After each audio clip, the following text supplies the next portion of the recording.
Nothing here is black and white.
Nothing here is black and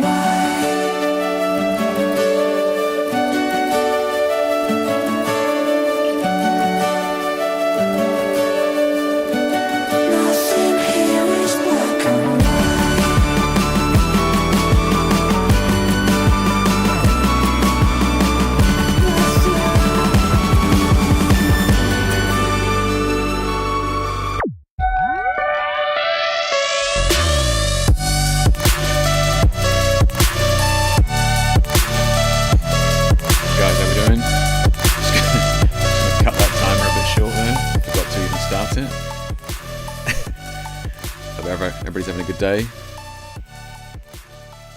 Professional streamer. Yeah, hope everybody's week's off to a good start. Let's turn that down. Oh, I see that. Smooth. Yeah. How is everybody doing? Let me just stop that. Yeah, YouTube's still a little bit new. But that's why I'm late. And yeah, Dave, thank you for keeping me honest, Dave. I just saw your message. Where are you? Are you live? I appreciate it, mate. But yeah, if you're in chat, shout out. Let's see who's here. Obviously, Dave, loving the music as always, mate. I put it on for you. I heard you were coming in. Like we had a different track last week. It's actually pretty good, but I thought, Dave's coming back this week. Come on, let's make him feel at home. Vlad, how you doing, mate? Yeah, no, honestly, Vlad, I think I'm glad you mentioned that 1080p, Vlad, because honestly, I just didn't even cross my mind, because I think it was years ago in a different property that I was living in. I think we had, like, there was a reason we were doing it at 720. I know there was a reason. But yeah, so I think like now, I mean, I moved house pretty years ago, and like just never updated it. So yeah, thanks for shouting out that, Vlad. Oh, Vlad, whilst you're here, actually, can you test sharing a link? Because I think I was looking at the settings, and I think links are blocked, and then I have to allow them. But yeah, test sharing a link, see if it goes. What else we got in here? Julio, how you doing, mate? How are you doing? Good to see you in here.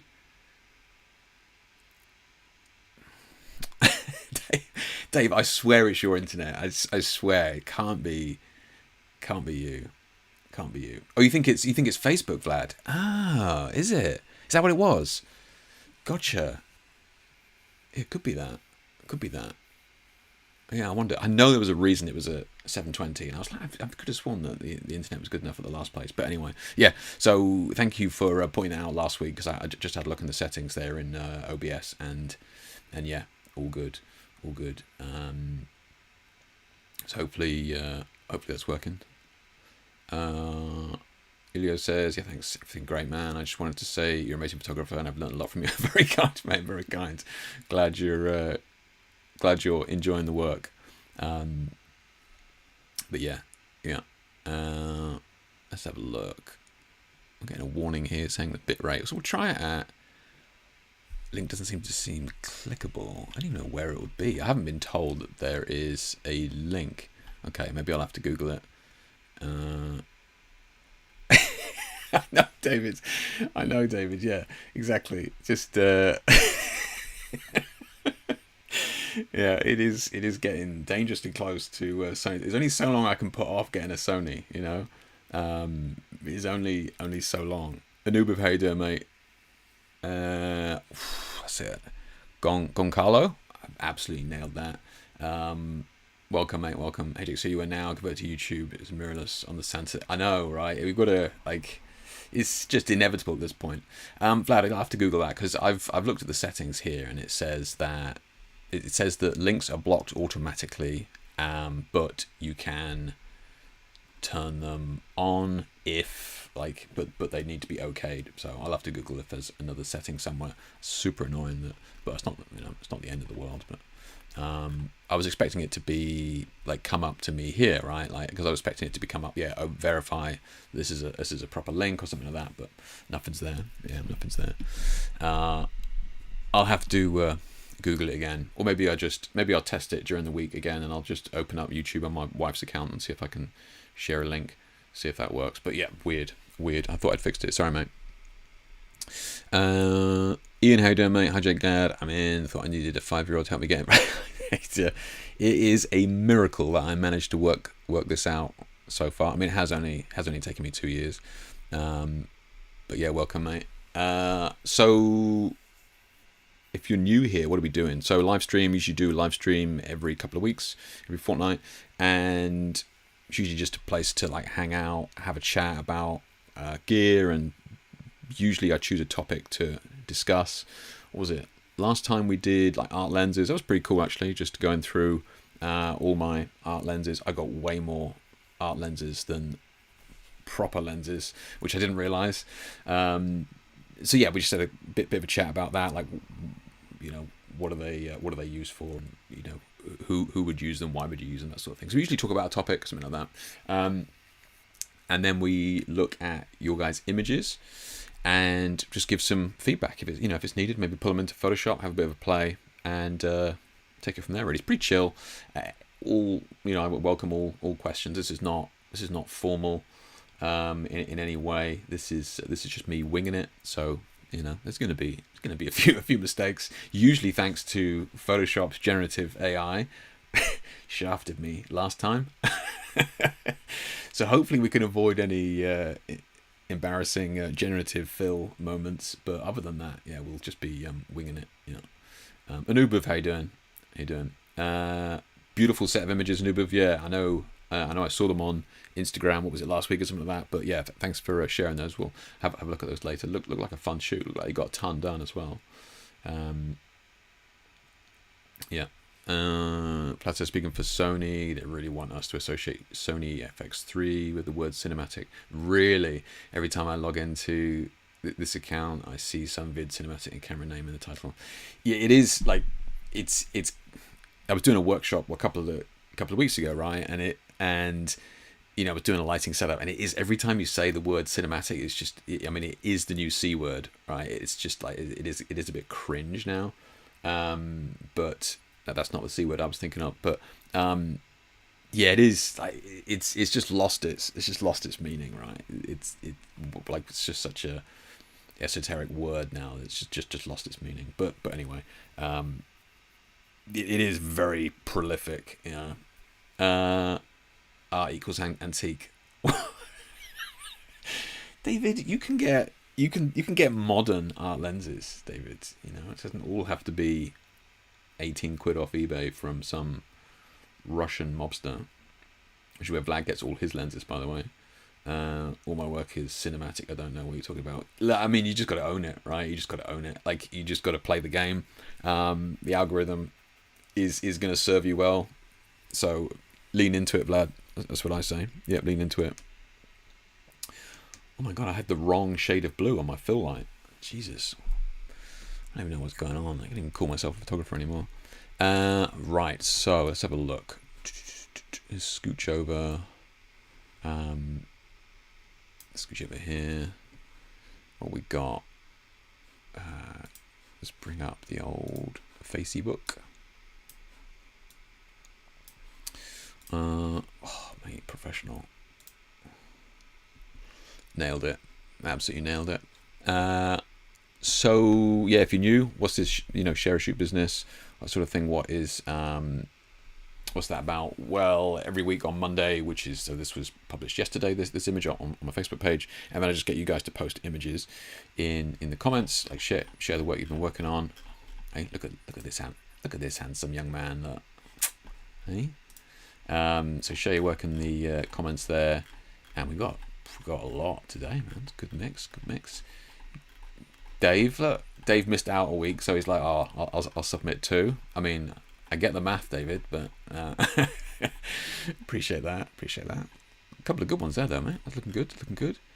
Got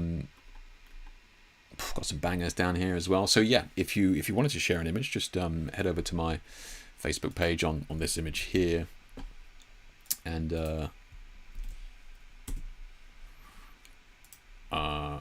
then yeah, post your image in there, and we can have a look. We'll do that in a bit. And what are we talking about today? We're talking about today is going to be like virtual productions.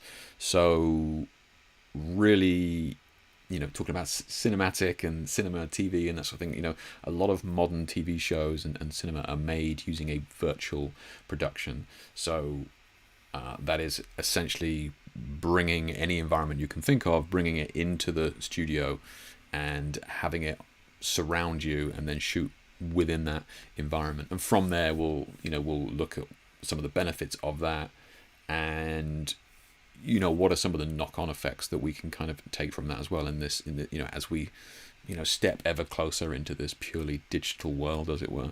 We'll also talk about the Unreal Engine aspect. So Unreal Engine is a imaging sort of 3D digital world creator. I mean, you can do pretty much anything, but with it, and that's what Unreal Engine is used for the most part for these virtual productions. And Unreal Engine is also responsible for creating these metahumans, okay, which we'll also talk about, like what is a metahuman, and I'll talk about my kind of minor involvement with that on a project that I had a little while ago that I can speak to at some level. But it's interesting. So we'll get stuck on that. Yeah. Let's have a look. Jesus Christ, Dave. I'm glad I didn't see that comment. Bastard. So David Webb there shared a post with me just before we went live, and he was talking about, what camera is it, David? Obviously some Sony and then random string of letters and numbers. The global shutter of 1/80,000th of a second sync speed with flash. Kind of interesting that like the digital shutters of mirrorless is something that you don't really see being used too much. Yeah, Sony A9 III, is it? Okay, Sony A9 III. Digital global shutter, need what's triple. So that's, yeah. So Dave's counter argument there was like just obviously a huge amount of light to deal with that, but the way that HSS worked, or high speed sync worked, which was incredible to me. But it would basically light sections that would then be kind of like pieced together, if you like. So it would, like, well, the camera would light sections as the shutter kind of rolled through it. very poor explanation, but it essentially meant that you didn't need a huge amount of flash power because of the way that it was done. So I don't know how this is done, yeah, in terms of the 80,000th of a second shutter speed. Yeah, I would need to look at that. Yeah, the young man that was in that video that you shared, David, it's yeah, he's not known for his explanations. He's just like, oh my god, it's amazing, you gotta get it, you gotta get it, you gotta get it. And any more information? No? Cool. But yeah, such is the modern world. What else are we missing here? Vlad says, keep saying emulate film, everyone expects my shots to look like portrait, and I'm going for crazy stuff like Kodak 2383 and other movie like thumbprints. Yeah, it's, I mean, you are digging real deep into it, Vlad. Yeah, and which I think is great. You know, I think that I think there is, you know, everybody can work in their own way and do their own thing, and that's amazing. And there are people, like we have a guy, you know, Tony in here, usually shares images, Australian guy, and every week he's doing something different, right? He'll be doing HDR, he'll be doing long exposure night portraits with LEDs, and then flash in the studio. He'd be doing, you know, smoke with colored gels. He'd be doing composites with cosplay out on the street. Like, he's just doing all these, like, just all over the place, which is great, right? You know, so cool in. And then you got like the opposite end of that, which is somebody like Vlad. If you guys following his work on here for a while now, and he's really just digging, just like blinkered into this one avenue, and really exploring every aspect of it. And I think that there is a huge amount to be taken from both ways of learning. But I do say, or I would say that I do enjoy at this stage of digging into one thing, and then moving on to something else, much like you're doing, Vlad. I do find it interesting to see what works, what doesn't work, what can we learn from it and apply to something else. And I think that, you know, when we come up with an idea or playing with something, we expect to have a result, right? Expect to have a final result. And sometimes it's not always about that. I've used techniques or come up with techniques and lighting that was like, yeah, it's kind of something there. It's kind of something there, and then, you know, goes on the back burner, and then I'll kind of come up with a fresh idea and incorporate that old technique from years ago, and then you have something, right? So I think that you know, as long as you're pushing forward, learning, doing something different, you know, it's not always about having a final goal. There's tons of ideas and techniques that never really see the light of day for me, and some of them have taken years to finally, you know, come forth with a combination of something else. So I think there's a huge amount of scope with that. Yeah. Yeah, no, I read it, David. Yeah, it's all good, mate. Yeah, all good. Yeah.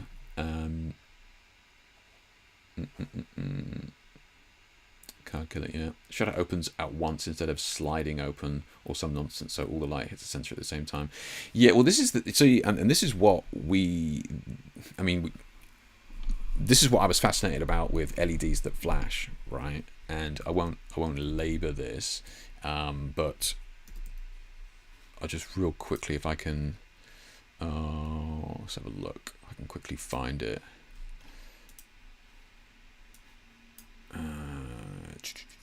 If I can just, I just want to show you a slide.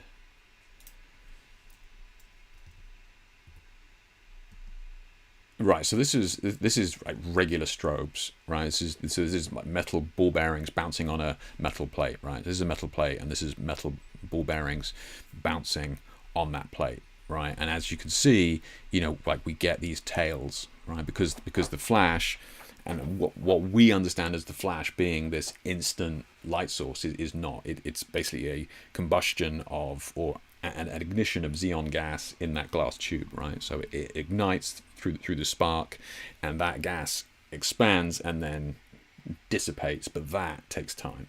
Okay, and this is why we see these tails of moving objects with strobes, right? Now, for the most part, like, you know, you're not photographing high-speed ball bearings and stuff, right? So it's not an issue, right? For the most part with portraits, it doesn't really matter.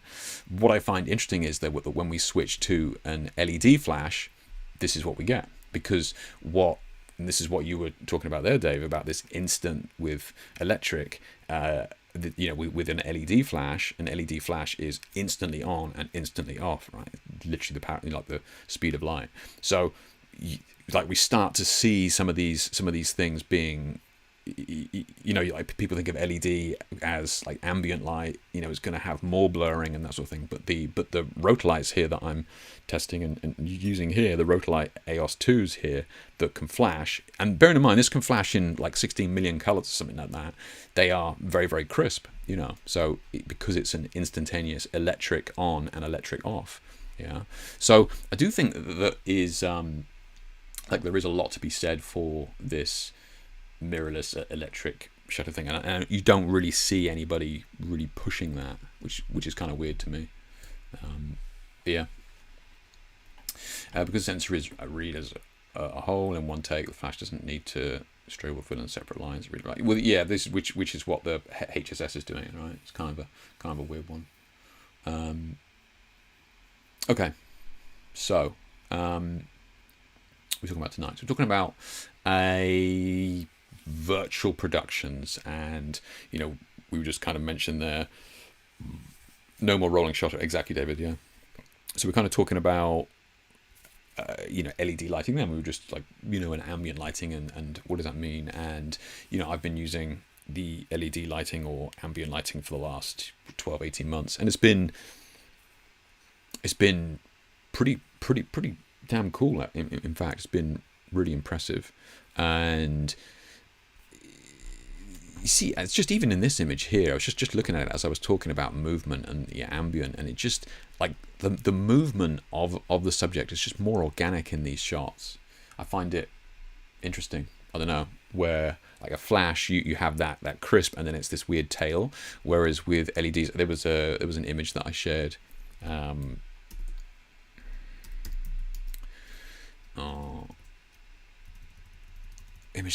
on Friday, I think. Where are my images? This is bound to be. I was convinced it was going to be a risque image there instantly. So from the workshop, right? This was from the Rotalight workshop the other day. So I mean, you can see on Instagram there, but this here is. I was really fascinated by how beautiful the movement looked, because this is LED, this is not flashing, so this is whatever, 125th of a second or something like that, but the hair is moving in the wind, and I did kind of find it interesting how just more organic and natural it looked over a flash, because there's always going to be a little bit of movement with flash. So what happens is you have this kind of slightly frozen aspect, and then you have that tail off, which is what I just showed you in that PDF. So whereas this is just more organic looking in terms of the movement, which is actually really nice.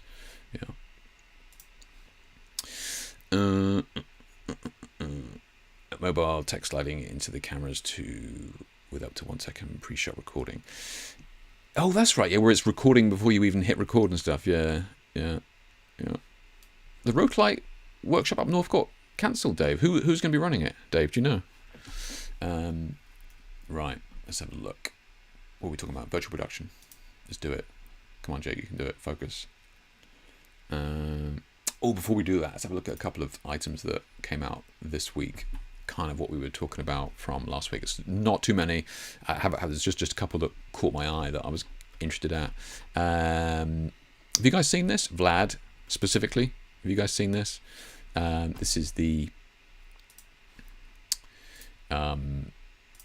This is the tuner lens from Module 8. And this guy, is an absolute legend, right? He's been creating lens or designing cinema lenses for the last 30 years or something like that. And he was part of this team that put together this latest lens. So what it does is it goes on your camera, and then you then attach your lens on top of that. So it's basically this kind of, there you go, as you can see. So you can put any kind of lens you want on it.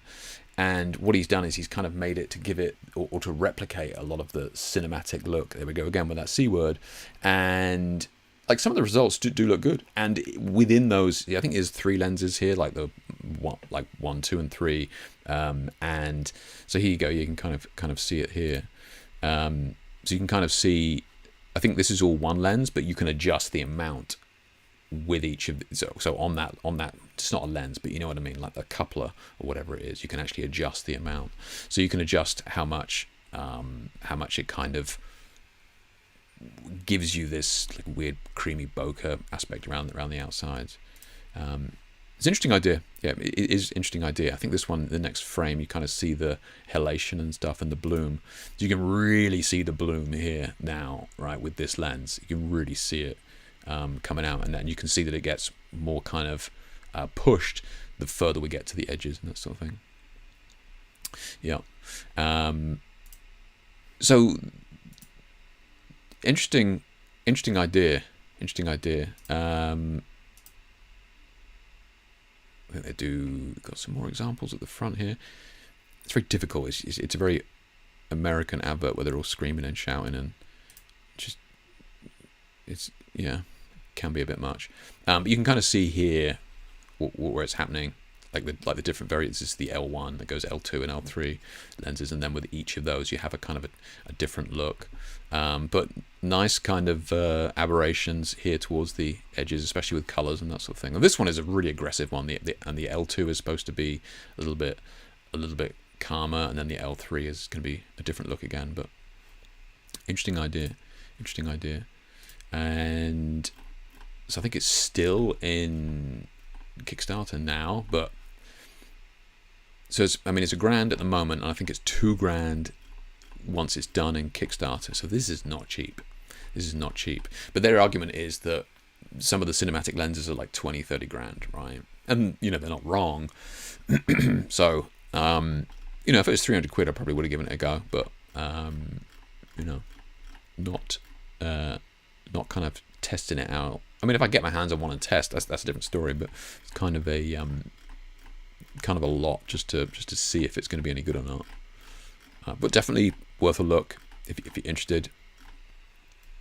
Vlad, even if you just look at what it can be, what they're doing with it. There you go. So $50,000 lens and then $2,000 tuner.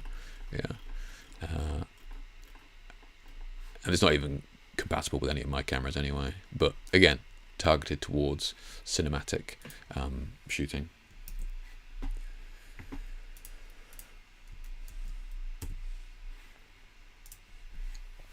Let's have a look.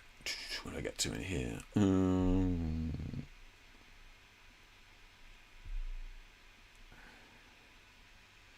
Sterling, hi. Been doing photography training here for the duration. Sterling, you've been around for a while, haven't you? Who's being cheeky? It's a brilliant workshop on high webcam. Thank you, mate. Yeah, no, it was. I thought it went really well. I mean, it was like sold out and then some. I think we had people. I think it was oversold.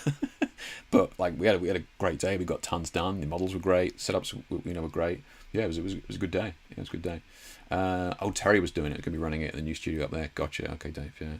That's crazy that the one. I didn't realize it had been cancelled, Dave. Yeah. So I certainly wasn't aware of that. So I don't know why it was cancelled. Whether it just didn't have enough tickets, or whether he was ill, or who knows. I'm not sure. Yeah.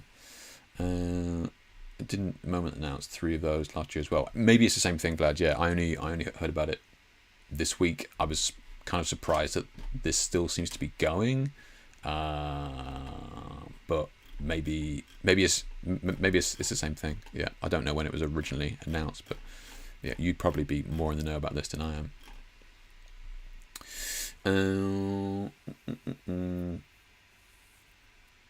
Look at FX3.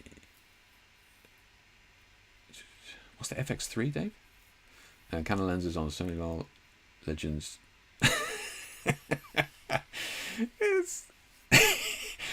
Well played, Dave. Yeah. Obviously, with one detail I appreciate on your work is the models not breaking the fourth wall, not looking at the camera like in the movies. It's a weird one, right? Yeah, like the cinematic thing. I mean, I usually fail at that. I'll be honest, just because I am such a portrait shooter and have been. So I'll do the cinematic lighting and. It is funny how instantly that kind of breaks where they look to camera and you kind of you lose that cinematic look instantly. The other thing as well is that I mean, we didn't really have time to go into it in detail, but cinematic lighting is designed around the subject never looking to the camera. So it's really weird because they use this technique called upstage lighting, which is basically have a light kind of back behind them a little bit, which means that like they're always, you know, if it was here, they'd always be looking kind of over here, so it kind of catches down on this side, right? Whereas if they looked to camera, this light would be terrible because it would hit here and then like the end of the nose and stuff. So a lot of cinematic lighting is purely designed around never looking to camera. So you kind of have to be a little bit wary of that.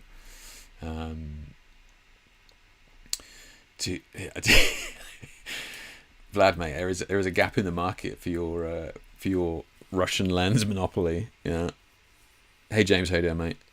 Wasn't really noticed up here, so numbers when they justify it. Gotcha, Dave. Okay, fair enough. Yeah. I'm super fortunate that I've got you know, a bunch of people interested in what I'm doing. So I put out an email, and I think everybody kind of snapped it up, which is great. You know, it's great. Sony cinema camera. More and more sort of high end stuff, or is especially like the Netflix stuff, is being shot on Sony cameras now. Yeah. I'm one of very few Roguelite users up here at the minute. They're getting notice from what I do. Going to be bringing them into my own work next year. Absolutely, man. Yeah, do it. Yeah. Mention to Roguelite that you're doing that. They'd probably be interested. Yeah. Hey Wayne, how you doing, mate? So yeah, that's that. Chat about that one. Speaking of Vlad sent me this the other day as well. So Vlad sent me a link to the this Godox panel lights, or mats. These matte lights, which is kind of interesting. Like kind of wafer thin lights here. I mean, Vlad sent me this video. You can see, right? They're dead thin, like super thin. It's nuts. Like, that's crazy, right?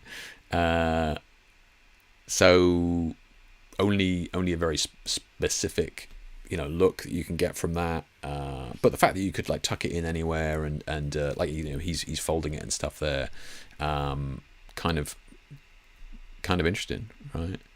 I mean, look at this. Like, the bloody head's massive. I mean, these things, I'd need to look at the prices, but you know, the fact that you can chain them together like that would, you know, is great for this sort of thing.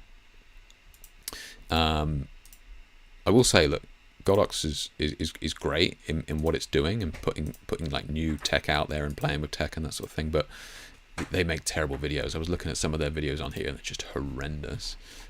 So there are other people that are slowly making videos on these, but interesting. Yeah, I didn't actually see the price anywhere.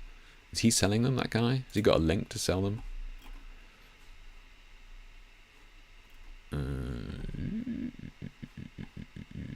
Is that them there? Get yours here. Oh, is he sponsored by Essential Photo, is he? So 600 quid, and what do you get for that? So you get one softbox, okay. And what size is that one?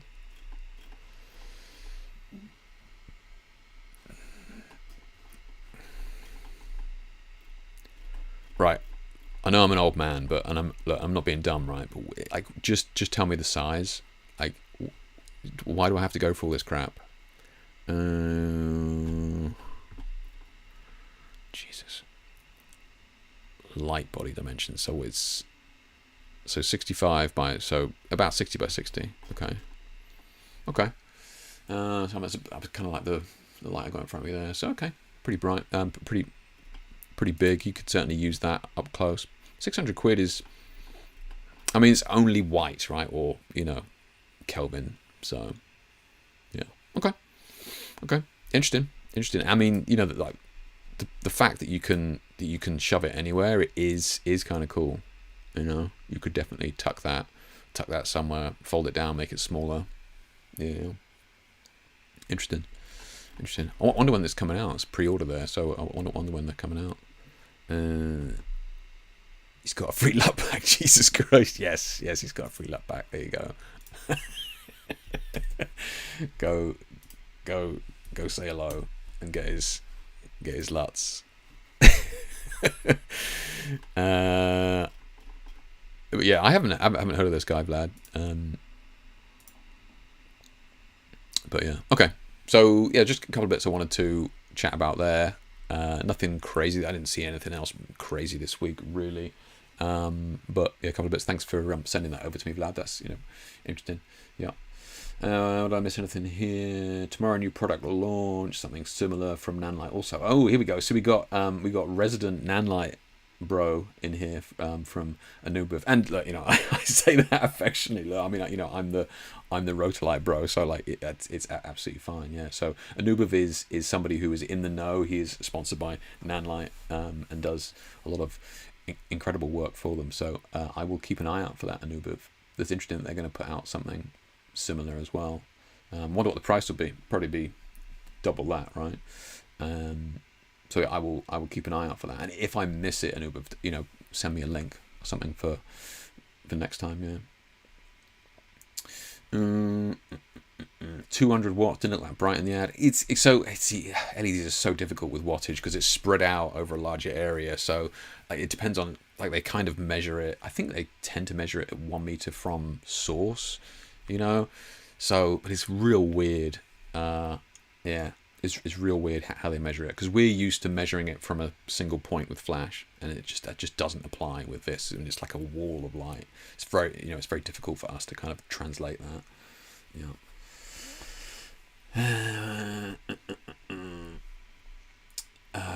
Weatherproof, is it weather? What is that? I mean, that just means that you can't submerge it, right?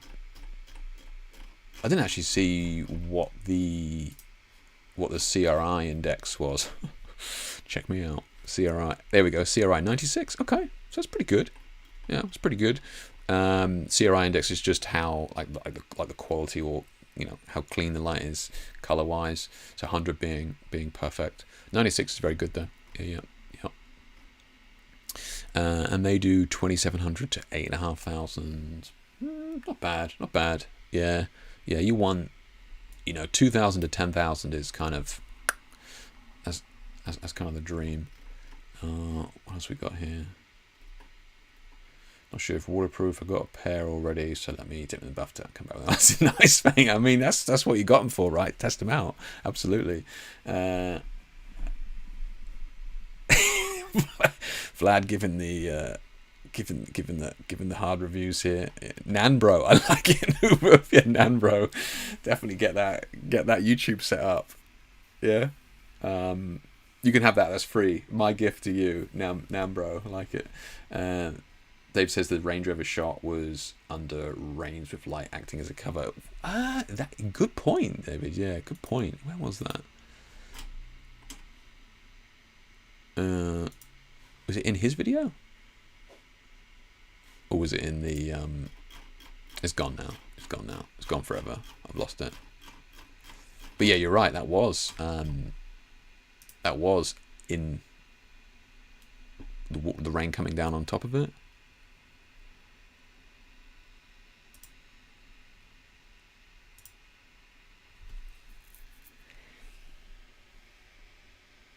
Is it, or is it behind? I wonder. Yeah. I don't know. I can't be right. That would just be, let's just bloody fill up in there. It's a good point though, Dave. Yeah, I hadn't even thought about that. Yeah. It was not in his vid. Yeah, I didn't think it is there, but only for a second. I remember seeing it on the Godox website, but yeah. Right. So that's that. Okay. So nothing crazy, but just interesting to see what's going on.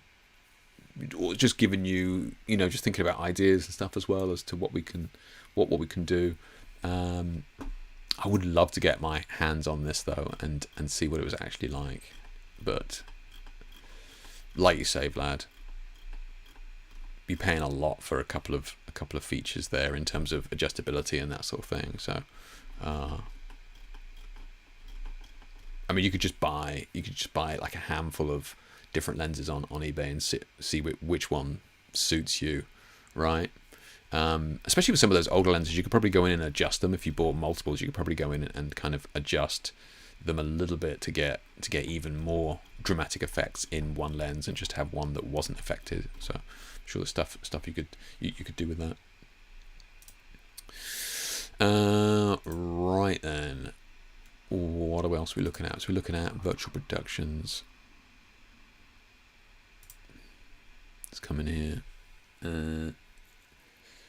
So let's kind of talk about like where this kind of started and that sort of thing. And there's virtual productions. If you're not aware, I'll just give you like a brief overview, and we'll get into the details. But like this kind of I went to this ARRI studio a couple of years ago, but you know, you can get smaller versions of it. So what you're essentially doing is you're essentially creating this walls and ceiling of LEDs like surrounding you, and then you're showing images on there that would then be in the background behind your subject and that sort of thing. Okay, so we'll get more into that in a second, but this kind of started off years ago, and like The Mandalorian was famous for it, right? And then like another crew that was kind of playing with it at the time as well, with the guys behind Westworld, and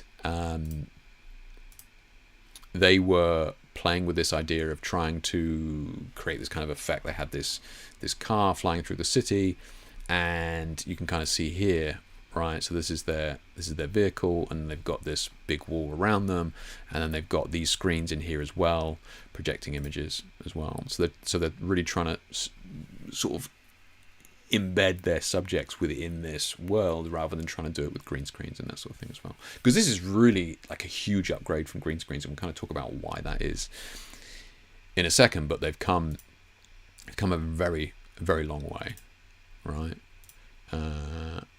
So Westworld kind of used it a little bit there, and I actually heard that they kind of spoke to each other. They actually went to the Mandalorian studio and had a chat about it and that sort of thing, and they kind of spoke about it there as well. So let's kind of have a look at this one here. We got here, I forget what I've earmarked these for. So you may go, well, you know, what are some of the benefits of this, like with green screens and that sort of stuff? You can already, you know, green or chroma key, whatever you want to do. You basically, you know, shoot somebody on a green screen and then extract them or put in the background afterwards. Now, there's a few problems with that. Firstly, is color correction, right? In my world, like we call it radiosity, but it's where the surrounding color kind of affects the subject. Now, if you're shit at making films and you're shit at doing green screen, which sadly people do, like that green will then fall back onto the subject, and you have to deal with this kind of ugly color cast. I was talking to a guy the other day, and I think we'd spoken about it in the past. He's been to a couple of my events and that sort of thing, but he works in CGI and that sort of thing for major movies like, you know, Wonder Woman and, you know, other Marvel ones and that sort of thing. And he was saying, look, yeah, green screen can be a pain in the ass to color grade, right? Because if the skin's green, it's just a real nightmare to kind of deal with. So you've got the issue of radiosity being one of them. The other issue is that you can't really do too many camera movements with it. And the reason for that is going to be like a parallax shift, right? So you're moving, but you're moving the camera around the subject, but the background doesn't move, right? So it looks kind of weird. So the background, so you're moving around the subject, but the background isn't kind of moving. So what we're able to do with these, as you can kind of see here, when the camera shifts, it looks weird to us because we're not looking through that camera. But can you see the parallax shifting there in the background? Because that parallax is locked to that camera. So it means that what that camera is seeing is the correct environment, right? It's nuts. Okay, and this is done with Unreal. So it's really noticeable there when the camera goes up. You see how the perspective and parallax shifts there? It's really noticeable. So this is a huge one for them, right? This ability to be able to adjust the parallax and do far more engaging camera movements with this system than were like really possible before. So really useful for that. The other kind of major thing to let me just mute some of this with the music and all that sort of stuff. You've got to be so careful these days. Let me find a better example. So yeah, so here this is a green screen, horrendous. And then what's also happening with these, what they're saying here is that you have to match the lighting to the environment around him, right? So for example, they're going, so this is going to be like a sunset or the sun coming low from behind with the orange light. That means that when you shoot it on the green screen, you have to bring in that orange light, so you can kind of see it flaring up here and hitting him back here. That means that you have to be lighting, like really conscious of exactly what the lighting is going to be in the final CG, right? So, you know, being really cognizant of everything being super scripted visually. Now, what's kind of interesting and what we really saw with Mandalorian, right, which is what was fascinating about it, is that the virtual production is lighting your subject. Yeah. So, and this is what I found absolutely mind-blowing when I went to that Ari studio, was that you can immediately see that when the subject is embedded in that world, because this is like 360, you know, screens around you and the ceiling, right? And then you let's just call it project. It's not projecting, but when you project that image onto those screens, right, and then that reflects in your subject. Now, this would be so difficult to do in any other way, right? Wearing a silver suit, and like you'd have to be, you know, green screen and then applied after. It would be very difficult to do. Right, but we can see here on like a shiny suit in real life here in the Mandalorian that, you know, that environment is being reflected in real time, right? So the environment, the colors, the tones, like, you know, look, all this, that you just, you know, even like you see the little, you know, purples and stuff in the, like, all this kind of color is actually being reflected onto the subject in real time. Now, one of the things that they kind of mentioned about this, like, seems great, right? Seems amazing to have all this tech and that sort of thing. It's brilliant that you have these huge screens and your kind of subject is taking in the colors and all the reflections and highlights and that sort of thing. But there is a couple of downsides to that. One of them being that the light is only ever super diffused, right? Because it's massive, like you're being surrounded by light. So as a result of that, these huge light sources equals diffused light, softer light. So like they were kind of mentioning this at the time. They were going, if you watch the Mandalorian like first season, like it's all diffused light, right? They're in shadow, or like you kind of saw it back here, I think. Like they're in shadow and stuff there. So like, you know, like one of the biggest downsides is that it's very difficult to have hard lighting in there because it's all diffused. Like you can have a sun right on the screen, but that's not going to produce hard light, right? Because it's on a screen, so it's still going to be diffused and like super soft light. So this is why the original season there, they said, look, we just shot the whole thing in diffused light. We like, this is brand new tech. They're kind of playing with it and that sort of thing. So one of the downsides is that super soft lighting.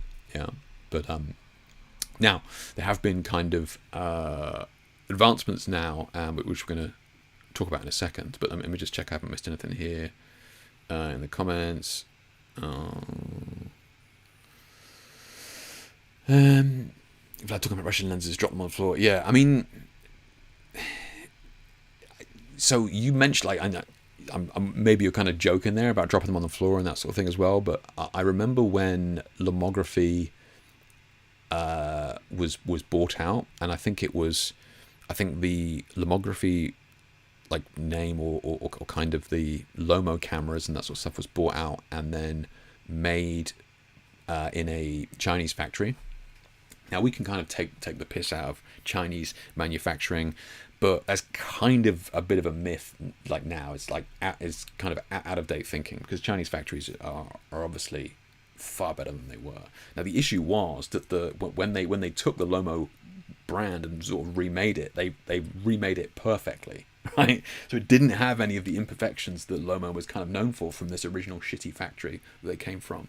So I remember talking to a guy and they were going, yeah, like they literally just have guys in the factory just like dropping them on the floor and stuff, just trying to give them some sort of character to try and just to not make them so perfect. It was an issue at the time where like, you know, making Lomo products like perfect, it was like nobody was interested, you know. So I think there is a certain amount of truth to that, Vlad. Yeah. 4K or higher now on screen. That size will give its own ambient color to the subject, exactly increasing the illusion of being location is exactly right, Dave. Yeah, which is why it's so it's just, I mean, it's so much quicker, right? Now all this tech was kind of pushed forward super quickly during COVID because everybody couldn't go out and shoot, so like people were scrambling for these virtual production spaces, and they are nuts. They're crazy. Yeah.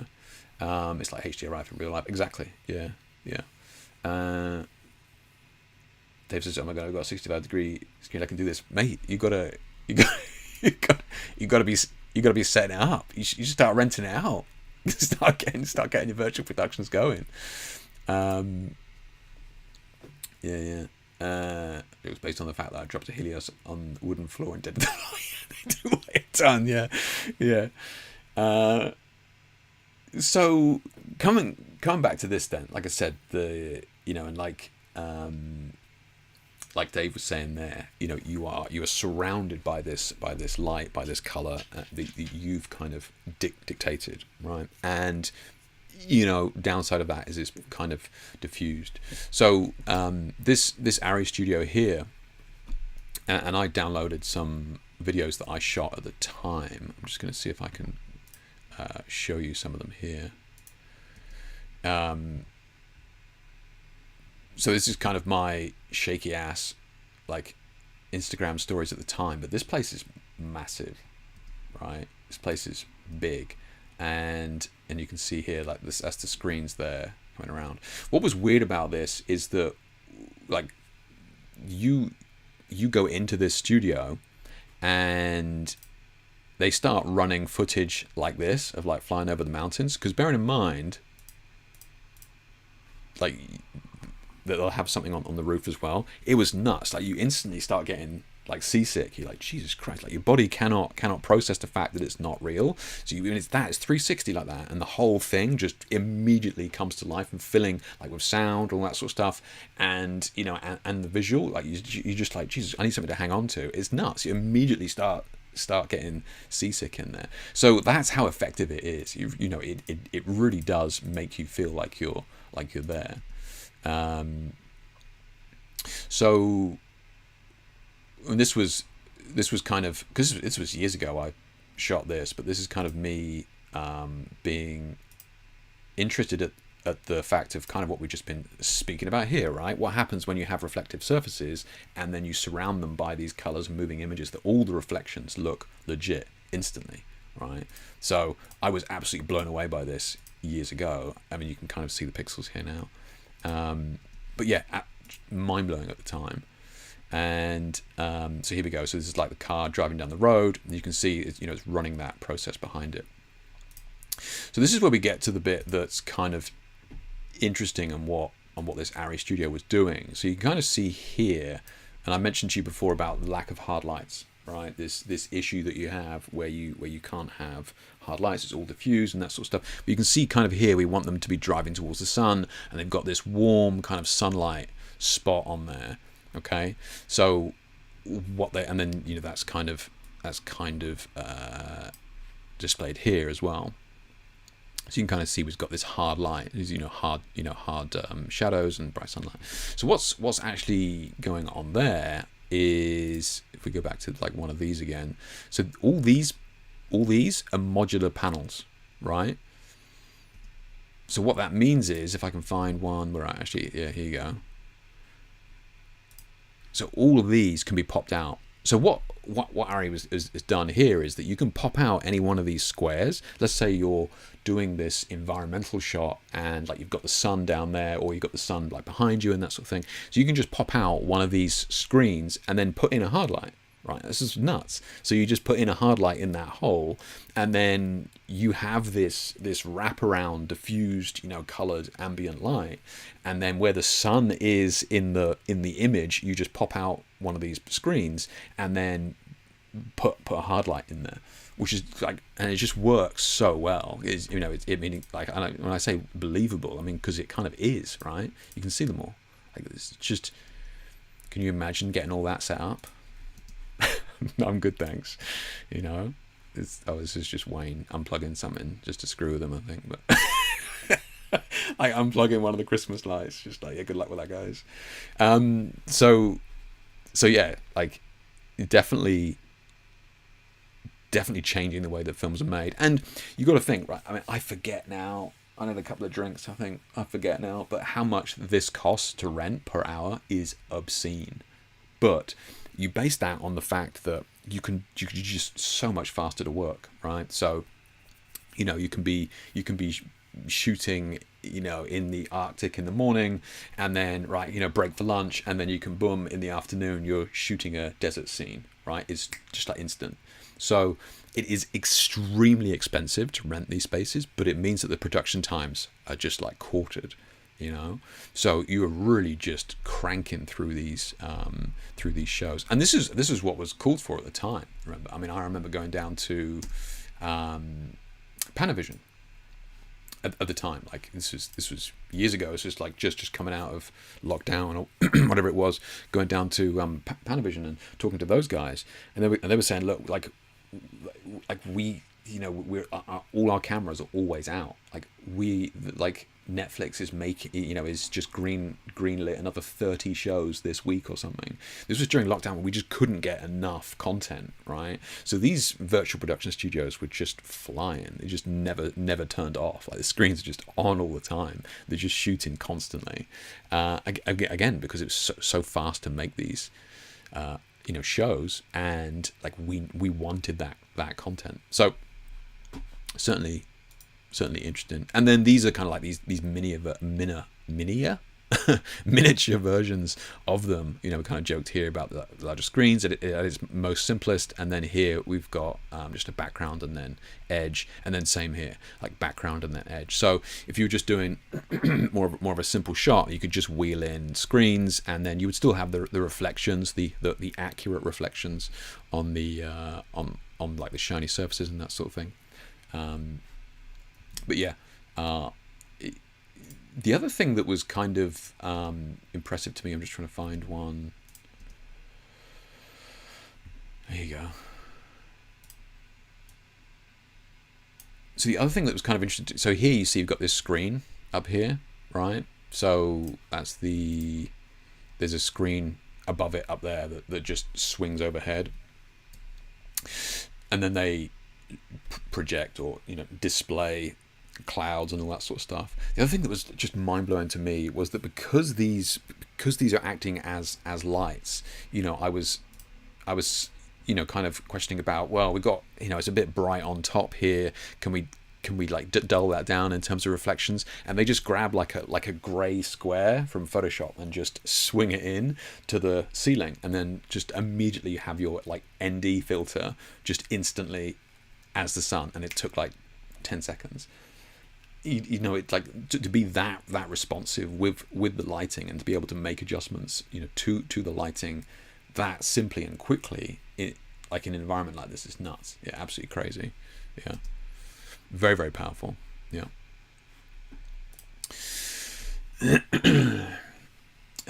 Now all we need would be to light that could measure the ambient light from the screens and project a similar light onto the subject, like magic eye sort of thing. True. Yeah. How is the pixelation controlled on the screens? Good question, Dave. So as long as it's kind of not in focus in any way, then it's kind of it is okay. But yes, the kind of technical issue that you're referring to there is moire, M-O-I-R-E, moire. So that's when we kind of, and you kind of saw it in my videos there, like where was it here, like.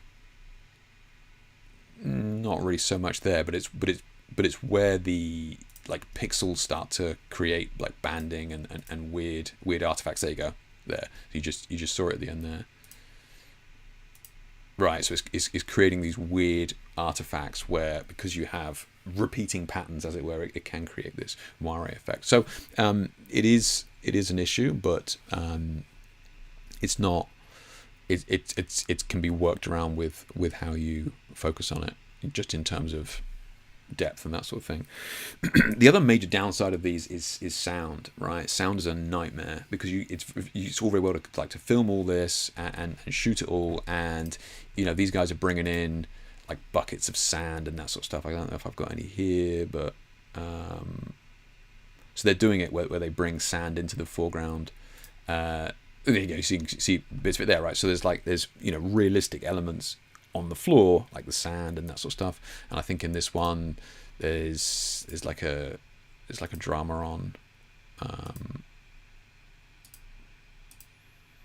it's like a drama on Netflix at the moment about like they're on a ship or something like that, and so that they've built like the foreground of the ship and that sort of thing. So you've got those elements, but sound is a real issue, because now you're encased in this room of screens, and the biggest issue with that is sound. So what happens is sound then bounces off these walls and comes in and just sounds completely unrealistic, because you're encasing yourself in this wall, and there's no getting around it. You can't we'll put up like foam boards and that sort of stuff to block the sound and dampening. So that's one of the issues that they're really fighting with at the moment, is trying to deal with sound in these spaces, because it's just bouncing off everything and then coming back, and just has this real nasty effect. Have you guys seen that massive sphere that they've made in Vegas?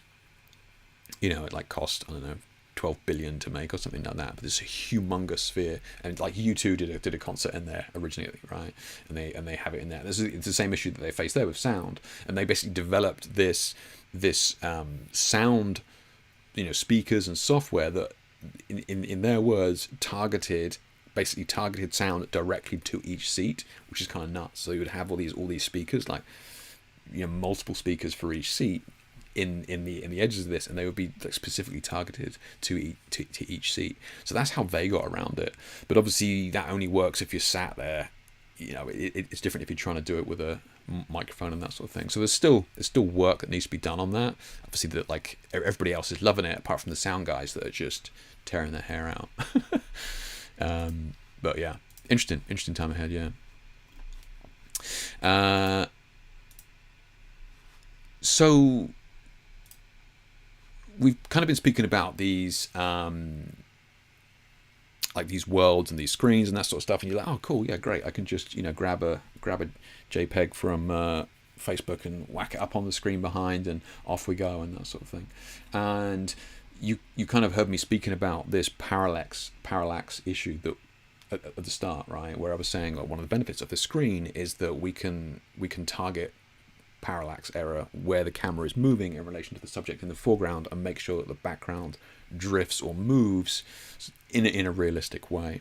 Okay, so the only way you can do that is you can't just throw up an image back there. You've got to have a 3D environment, and this is where Unreal Engine 5 comes in.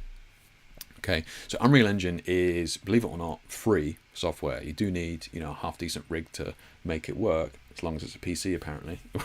It's dog shit on Macs. But like it is free software, and I think I forget now, but like you can use it free until your project makes like $1 million, and then they want a piece of the pie. Fair enough, right?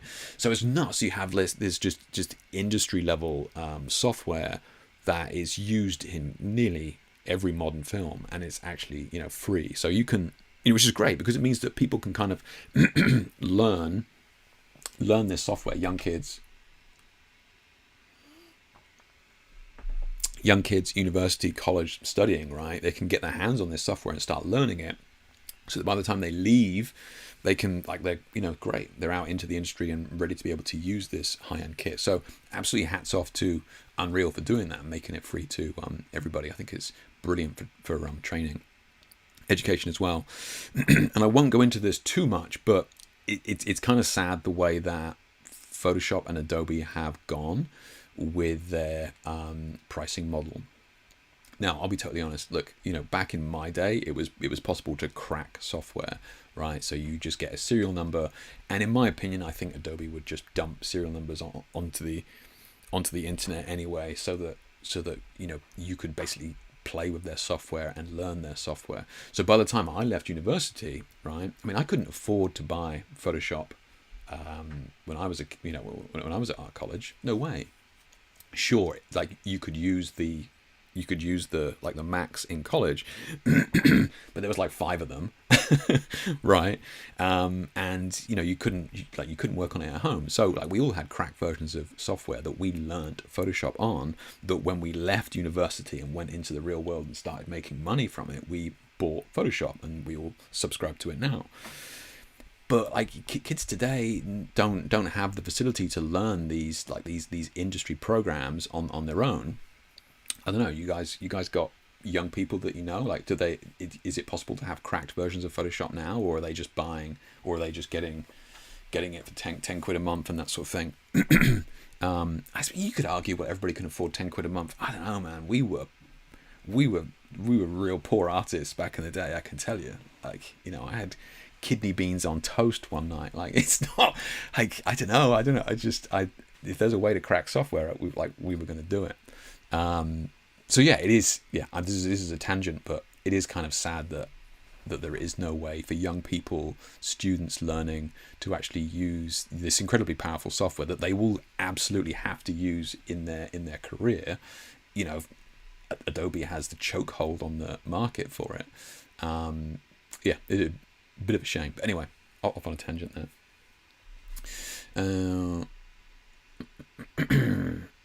I thought every second in movies nowadays is recorded afterwards. Well, a lot of it can be, Vlad, yeah, but I think some of it is ideally wanted to be captured at the time, right? Call of Duty would be awesome to play in that. Jesus Christ. He announced that in the last month that it's going to change and they will start to want some money. Oh, is that right, Vlad? Really? For Unreal? They want money for Unreal? Okay. Can you get free versions of Photoshop now, though, Dave? I don't think you can, right? Because you've got to be plugged into the internet. Yeah. Oh, okay, all right, Vlad. Okay, well, you see, I'm out of the loop. Obviously, I'm out of the loop. So fair enough. Like I did kind of think that, yeah, if you're young and desperate, that you will find a way. Yeah, yeah. I know, James, right? Showing our age. Remember, like, passing around a serial number. Yeah, you can still get a cracked version of Photoshop. Fair enough, David. All right, fair enough. Yeah. Okay. Yeah. And you're right, James. Yeah, as a student, you do get you do get discount on that as well. Yeah. But that is interesting that you can still get. Yeah, I mean, because it's kind of like heroin marketing, right? That's what it is. Like that's the software way. Like the modern software approach is heroin marketing. Get you hooked on it early on, and then you're screwed, right? You have to use it, and that's how Photoshop and Adobe grew to the monster that it is now, is because it's just got a chokehold on the industry. And I'm absolutely convinced that they were fully aware that there was tons of students using cracked versions for sure. Yeah. Just about any software you mentioned in your last 7 or 8 shows is available for a certain site, mate. Really? Okay. Well, I am out the loop. Yeah. Fair enough. No, I appreciate you guys, saying what you've said. Yeah, and I guess that's just one of those things that you would hear about when you need it, right? I mean, I'm not actively looking, right, because I'm paying my penance every month, but and as I should, like, I'm an industry professional and I use their software, so absolutely, I don't mind paying them a fair price for their software. So, but yeah, I'm sure you're right. Yeah, you are not out of a loop. You're just not in Eastern Europe. Respective, lad. Yeah, fair. Yeah, I mean, you're absolutely not wrong though. Like, everybody's not on the same plan. Yeah, it is. Yeah, with digital software like that, it is definitely a case of, with VPNs and stuff as well. I presume that Adobe would be kind of like they couldn't go, well, Eastern Europe pays less, because then we'd all just be on VPNs, right? And I do remember that happening with something recently. I can't remember what it was, but yeah, it's like, oh yeah, no, I'm in Eastern Europe too. I'll have it for 1 potato a month, please. Yeah. It's like $2,000, right, Ronald? It was so expensive back in the day. It was nuts. It's just no way you were going to pay that as a kid. Yeah. Macromedia, the cracks should be out on the day of release. I know, James. I can say I am sus. I feel like that was part of the, like I said, heroin marketing of getting people to use the software. Yeah. I know Macromedia, right? Who bought that? Adobe bought that and just killed it, right? Is that right? Yeah. Okay. So, talking about Unreal Engine and that sort of thing, I will look at that, Vlad, and I'll certainly ask about that Unreal thing that it's not going free anymore. But that is interesting, and I'd be surprised if there wasn't something in place for young people to get them up to speed, so they know how to use this tool. Anyway, 3D world and that sort of thing. So you can see here, for example, in this shot, what this guy is doing is this blue box. See, the camera's behind him here. But the blue box is what the camera is seeing, right? So that's why it's rendered here, and that would be a case of you're changing the focal length and focus and that sort of thing. You would see that blue box shifting, right? And that's going to be shifting and changing parallax and depth of field and all that sort of stuff in real time. And in what, I don't know, what fucking 8K or whatever it is, but fully rendered world there in real time with like zero latency. So wherever he moves that camera, it's doing, showing exactly what that camera is seeing and making all the parallax adjustments in real time, which is nuts. Okay, so that's the benefit of using something like Unreal Engine, which is basically creating this 3D world that you then input into the background and that sort of thing. Now, what happens is that they've kind of taken this one step further. So what he's got there is, this is a torch or flashlight, right? And he's kind of joking about it here, but what he's saying is that he's zip tied this kind of plate on top with these 4 white balls, right? And those 4 white balls are going to track where that is. So he's basically going to give a torch to this guy here in a minute, or flashlight for my American friends. And what's going to happen is that the cameras in this room are going to track exactly where that torch is, and then it's going to feed back what that's going to look like in the scene. I actually thought he was going to crack on with it, but he's obviously talking a bit more. Here he goes. He's going to talk. So bear in mind, this torch is not on. That torch is not on. The torch is off. Okay. So what's happening here is that Unreal Engine is rendering a light in real time onto this 3D environment. So you see it lagging there where he steps out of those sensors at the top there. Yeah. So to be clear, that torch is not on. This is being This is a light source being rendered in this 3D environment in real time with zero latency on that camera, right? Now, this is kind of a weird example, but it just goes to show how far lighting has come now, that they're able to do that, lighting a 3D environment in whatever resolution that is, obviously incredibly high, right? So what he's saying here, we can trick the viewers by turning the light on, and then he turns it off as he goes over, turns it off, and boom, there's the light source in the cave. But that just perfectly tracks like that. So even things like this where we've been talking about embedding us at the start, right, with Mandalorian and Westworld and that sort of thing. We were talking about embedding ourselves in this world with the screens and stuff behind us with reflections, and then we were kind of trapped by it just being this very diffused light source, right? And then you've got things like Ari coming along by having this modular screen system, modular LED wall that you can pop out sections and then bring in hard lights wherever you want them, right? So to give these specular highlights and stronger contrast in certain areas onto the subject to match the environment as well. And then you have Unreal and what these guys are doing here by actually incorporating lighting into the 3D world in real time and can be adjusted. So it's just not like, if we do it, we're like, oh my god, we can't have any light falling on the background because it's going to ruin the environment, it's just going to wash out the colors and that sort of thing.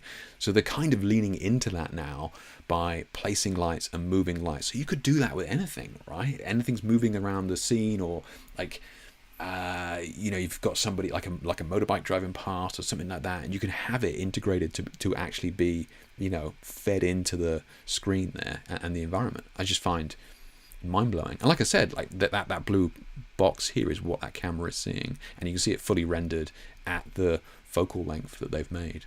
Okay, so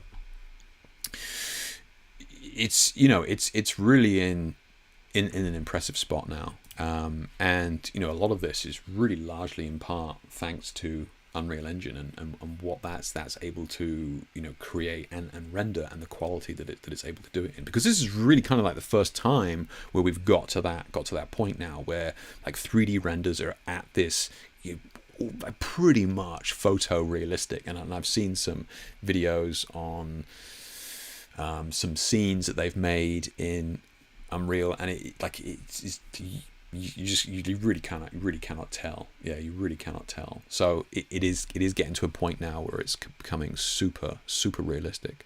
So video production is going to be so much faster. You're not worrying about you don't have to get a team of 60 people to Peru with their passports and all that sort of crap. So video production is going to get so much. We're going to get more content faster and faster and faster. Big shock, right?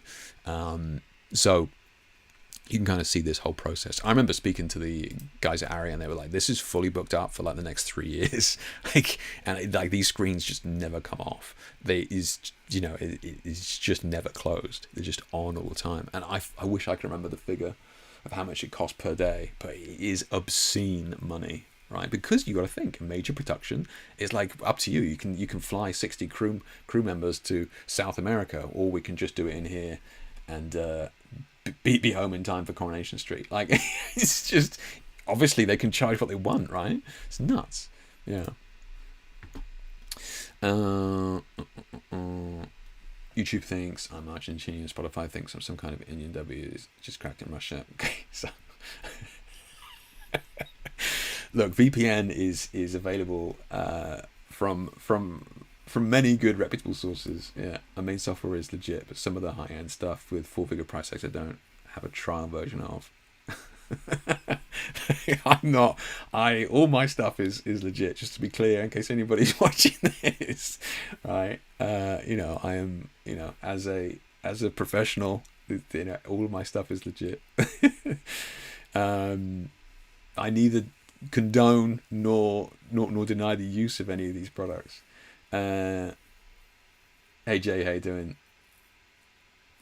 See, I know I told you that story, David, about when I was in America and I was working with a model, and I was doing some long exposure light painting, and I was just like, what I'm going to do is I'm going to get a torch, I'm going to turn all the lights off, then I'm going to get a torch and like waft it in front of your face. She was fucking freaked out. She's like, I am not doing that. I didn't sign up for that. Like, there's no way that's in my contract. And I was like, what? I mean, like, what's the issue here? Because she, obviously, a torch in America is like a flaming stick, and she was like, "You're not putting a flaming stick anywhere near my face." Yeah. Gotta love the translation errors there. Just want to go a rave there. Just everybody's got one of those on their heads, Sterling, right? Just everybody's got one of those things just painting the walls. Yeah. Hopefully they'll crack version because of it. I can't afford it as an adult. Cracked of what? Unreal. That's a monster, right? I pay for all products, but just not in my country of residence. Okay, am I the only person paying for software here? Like, are you guys? Am I just single-handedly supporting the software industry? It just seems like all of you guys. Anyway, let's not get banned. You're working with the wrong models, mate. Most of the guys I work with would jump for me. Yeah, I know, Dave. Yeah, that is fair. Yeah, these were American models though, so I mean, they're not hardened northern birds that you work with. Probably just got myself cancelled then, but anyway, there we go. So, what are we talking about? Unreal, how powerful it is. It being used in this virtual productions, it's just speeding up the process and that sort of thing. So what else can Unreal do? And this is kind of where I kind of got called in a few months ago now to work with a lovely lady called Gabriella, who was working with Unreal Engine and Metahumans, right? So if you don't know what metahumans are these humans that are made in Unreal Engine. So really getting to the point now of really bridging that uncanny valley, right? Where we're starting to get to a point now where very, very almost indistinguishable from real people. Okay, so and these are all made in Unreal Engine. So Gabriella reached out to me a few months ago, and I'm kind of being hazy here, and I'm going to be slow because I am under NDAs for certain things, so I'm just trying to be careful. All right. So she reached out. She's like, Jake, love your lighting. Would you be able to kind of give me this crash course in lighting so that I can then further understand how light works, because she works in this digital world, right, in Unreal Engine, and that's what she wanted to kind of learn, some of the properties of light and learn how to manipulate light and do certain things, because she builds these metahumans. In fact, not only is she building these metahumans, but she is actually like one of the core people here with regards to training people on how to make their own metahumans, right? So these are all her. She's got her own tutorial page on Unreal here. So this is like a whole section of films here on Unreal, and she is basically teaching people how to create their own metahuman using something as simple as an iPhone, right? So this is kind of interesting because, again, this is tech that Unreal or whoever has looked at and gone, look, how can we make this achievable by more people, and they start to, because like the kit that you need to do 3D modeling in like depth mapping and that sort of stuff, super expensive, right?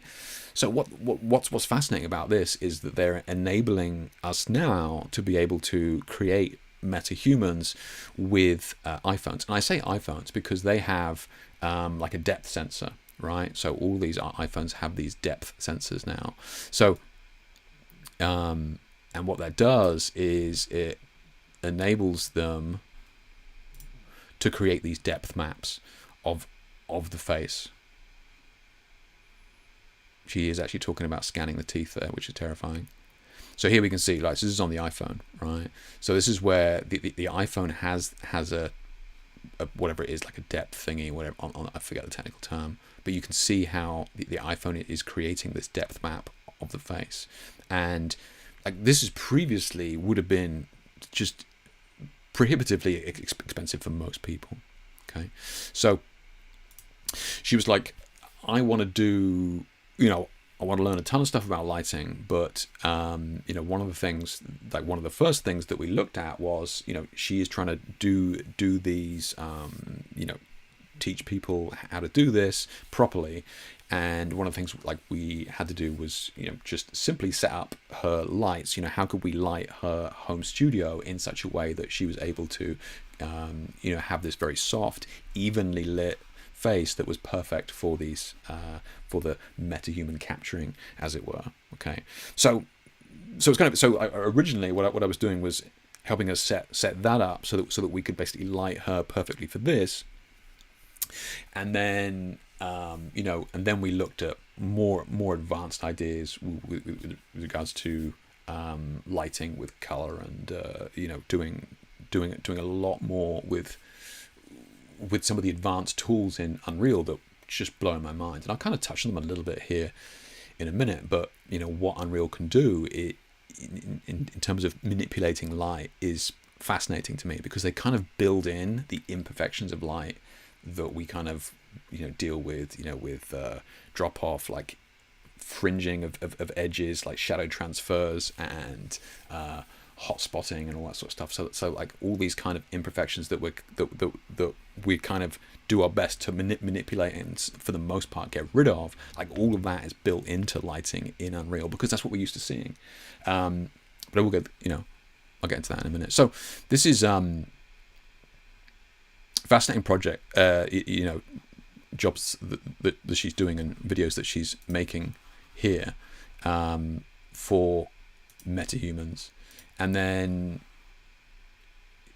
just to give you some idea, right? So once you've captured all of this, and you can talk, and it captures all your features and all that sort of thing, talking and that sort of thing. So these are all nodes that you can adjust, right?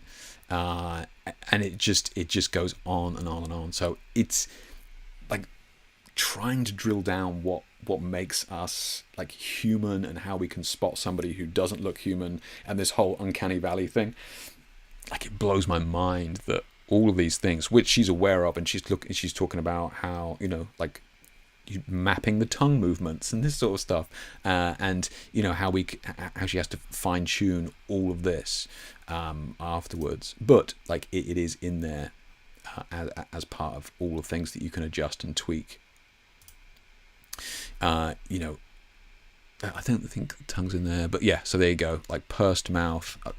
It just goes on and on and on. So this is like detailed stuff that we were doing, and this is again one of the kind of lighting setups that we were playing with. Again, super clean and simple at the moment, but more famously, and this came out a couple of months ago, but they've obviously done a lot more recently. But Hellblade, I'm just trying to get to it now. Again, this is all Unreal.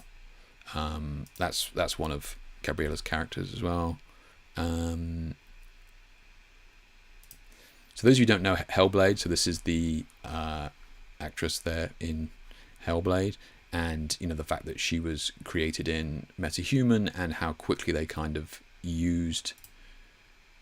So she's doing it there, right? So actually capturing it on an iPhone. So she's doing her piece there, and then it's just capturing it. And I think during this they actually show it being done pretty much in real time, right?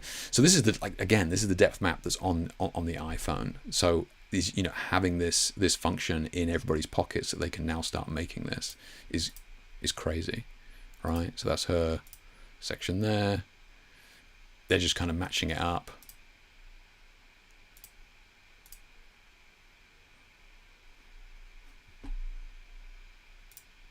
And they're doing this on stage, so that means they were doing it in real time. So there's nothing, there's like, there's nothing funky going on there. It was happening in real time. Yeah. So let's have a look. So just finally on this, again, so you can see her recording it here.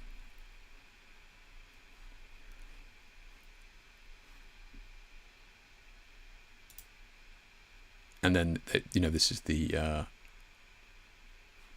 final piece here.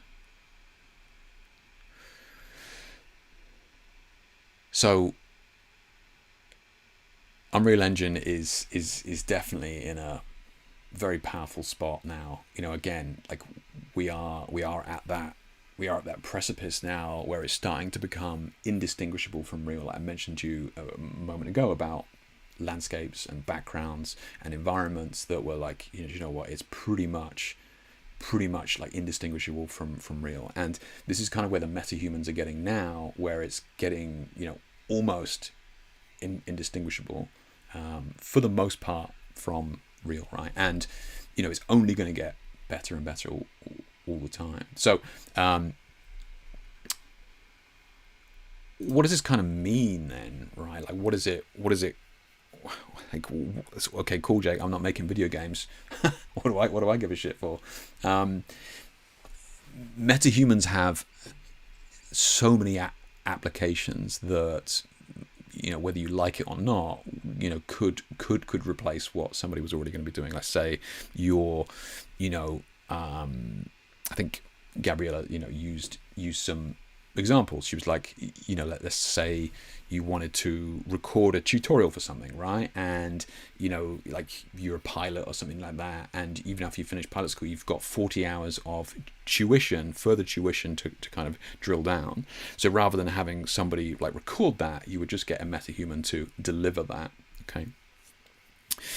The other thing as well is that, you know, you've got other companies, you know, maybe looking to, you know, use a metahuman to be sent into deep space, right? If we're looking for long-term travel, like this is the real life Hal that we're talking about here. This is the real life Bishop. Like this is what we're talking about now, where, you know, we are starting to look at going further and further out, but we still need to have that in interaction, right? And this is something that is a real thing.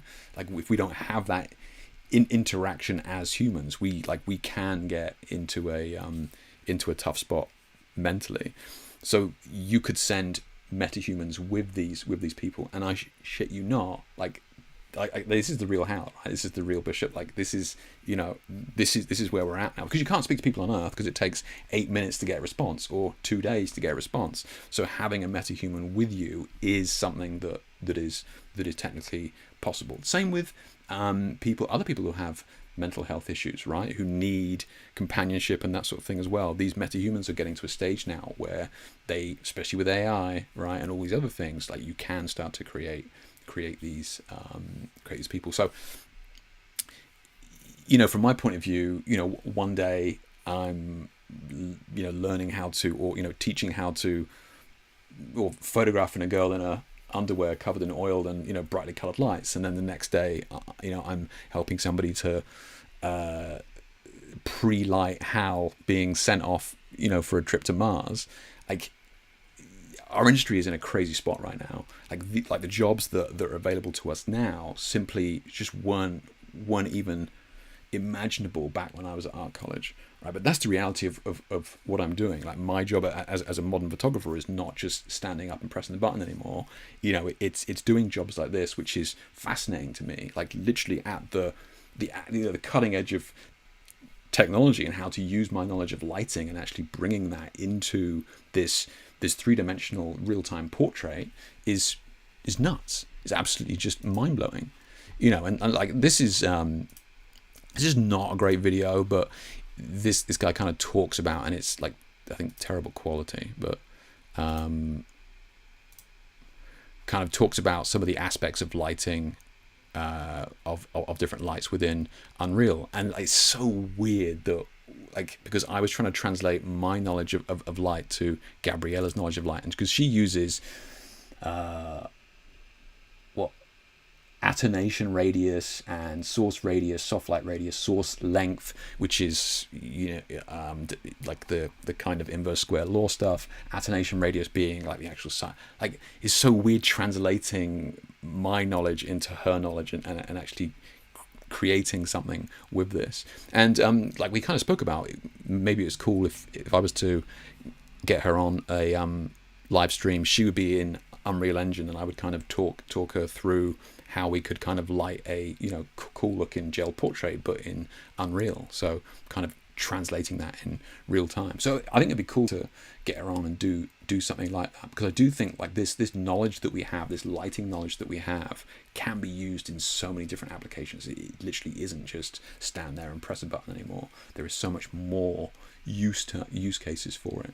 And I find it like fascinating. Like obviously the colors pretty obvious and that sort of stuff, but like rectangle lights, they have you know, obviously the edges that they can dictate, like hotspots as well, was really weird that you can dictate the hot spotting. Again, like we try and remove that in our work, but if you remove it entirely, it just looks fake. So they have to bring it in there into Unreal to make lighting look real. And the reason I mention that is because I'm kind of interested into, you know, what makes something look realistic. And these imperfections, like we spoke at the start about these old, you know, art lenses or, you know, antique lenses, and like the imperfections that they bring into them. I spoke, you know, the last stream about people coming down to Star Wars, going down to Panavision and going, we want one of your 50-year-old lenses because we want it to look more, realistic, more organic, and even here as well with the Unreal Engine being at the cutting edge of technology, we want to talk about making the lighting more realistic. So it's not about making it perfect, it's about making it feel more organic. So I think there's loads to learn about this. Super exciting. So hopefully we can do something with Gabriella in the future, and hopefully bring her on and do a live stream where we sort of play with it, because I've got no idea how to drive Unreal. I can light something and she can drive it, but I think it'd be cool. I think it'd be cool. I know, Vlad. Yeah. So you guys watching it live? I'm sure Gabriella will, because I know she usually catches the live streams later on. So I may get a message from her tomorrow saying you shouldn't have said that. So if you're watching it live, then cool. if I have to delete this, I have to delete it. It is what it is. Yeah. I paid for my Adobe stuff. Wasn't happy. I know, man. I know. It's yeah.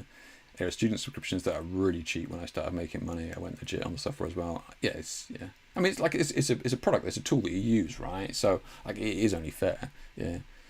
It's crazy how real it looks. Yeah. Already scanned to be used in the metaverse in the place called Candyland. Is that right, David? Or are you just taking the piss? OnlyFans creators are already scanned to be used in the metaverse in a place called Candyland. Are you just winding me up? Once holographic projection catches up with this tech, is going to be revolutionized for remote living, and one business in particular is going to be at the forefront of that. Yeah.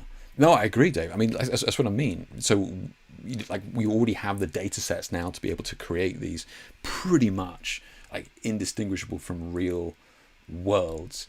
Like you say, projecting that in the way that we are, and even when I was in like a clearly obvious room surrounded by it and a ceiling, and the whole thing started moving, you start to get seasick, right? So the brain is pre-wired to like it can't block out those haptics of the sound and the sight and that sort of stuff. Like you do start to feel it. Yeah. Do you think working with Gabriella will change your photography editing going forward? I think it was interesting to see from my point of view. It was interesting, like fascinating for me to see that Unreal has built in these imperfections that they try and manage, because as somebody who is often referred to as a technical lighter and that sort of thing, I'm very keen on trying to understand exactly what each light is doing, why it's doing it, and how I can control it. And for the most part, I'm trying to remove some of these imperfections that I deem to be, superfluous to the, to my vision of an image. Whereas Unreal is actually bringing those back, right? And it's like we were talking about soft lenses, like chromatic aberrations towards the edges and all this sort of stuff. These are imperfections that we seek out. This is why people listen to vinyl, right? This is why people say, "Oh, vinyl sounds richer." Like, what does that mean, right? There is so many aspects of our world and our haptics around us all the time that like we can't really explain. So yes, from my point of view, I was fascinated that this perfect world was gave you the tools to make it imperfect so that it actually looked more realistic, which I found was pretty interesting. Yeah. You are serious, David? That's nuts. Yeah. I guess it makes sense, right? Especially when like we can do it with our iPhones now. So Unreal being able to do that, like we kind of joke about uploading ourselves to the metaverse and all that shit, and like that's what all this is kind of building towards. Whether it'll be in our lifetimes, don't know, but certainly some aspect of it will be. Yeah. Unreal is very easy to play with, maybe not on your Mac, but it's extremely friendly. I'll try the Metahuman tomorrow since I have to stay inside with my bubonic plague. Oh, I saw that, man. Yeah, hope you feel better soon. That's good to hear, Vlad. Yeah, I don't have a PC, so yeah, I think Gabriella was very insistent that don't even waste your time if you've got a Mac for whatever reason. But yeah, that is good to hear that it's at least easy or low barrier to entry. Yeah. So any questions on that? I have just ranted about this, but I do think it is an interesting stage that we're at, and I huge thanks to Gabriella for reaching out to me to for me to be like a part of this in some small way, and especially what she's trying to do by educating people in how to do this themselves, especially if the software is free, you already own an iPhone, like that's nuts, right? Like, and what you're saying, Vlad, is it's not too bad to get into. The other benefit with free software like this is that there's Google, right? I was chatting to a friend last night when we were talking about game engines, and Unreal is a game engine, and you've got, like, obviously there's loads of others, like bloody hell, what's it called?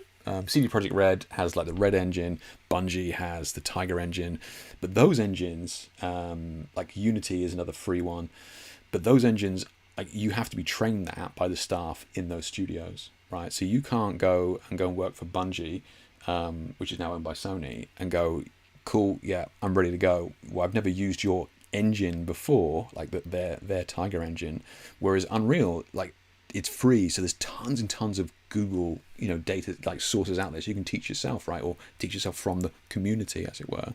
So these technologies that are kind of community driven to a certain extent, whether we like it or not, like, the videos are out there on Google, are just swamping and just choking out these other other, like, so CD Projekt Red, the people who made Cyberpunk, Witcher, and all that sort of stuff, that they use the Red engine. They've gone, like, when we're cancelling using the Red engine, we're switching over to Unreal.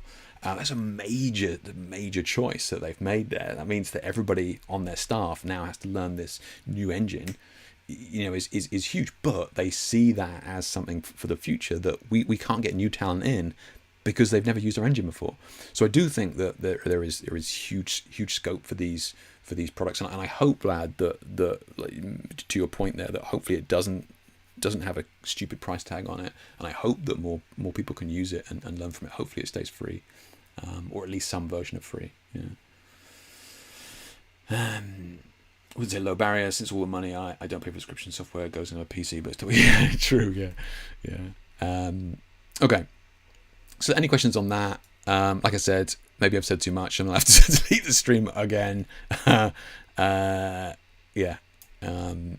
You guys who are watching Facebook Live don't know how many streams I've had to delete in the past from getting overexcited and talking about stuff that I've been asked to take down. So not that I can ever recommend watching it live for that reason, but you'd be surprised at how many streams have had to be deleted.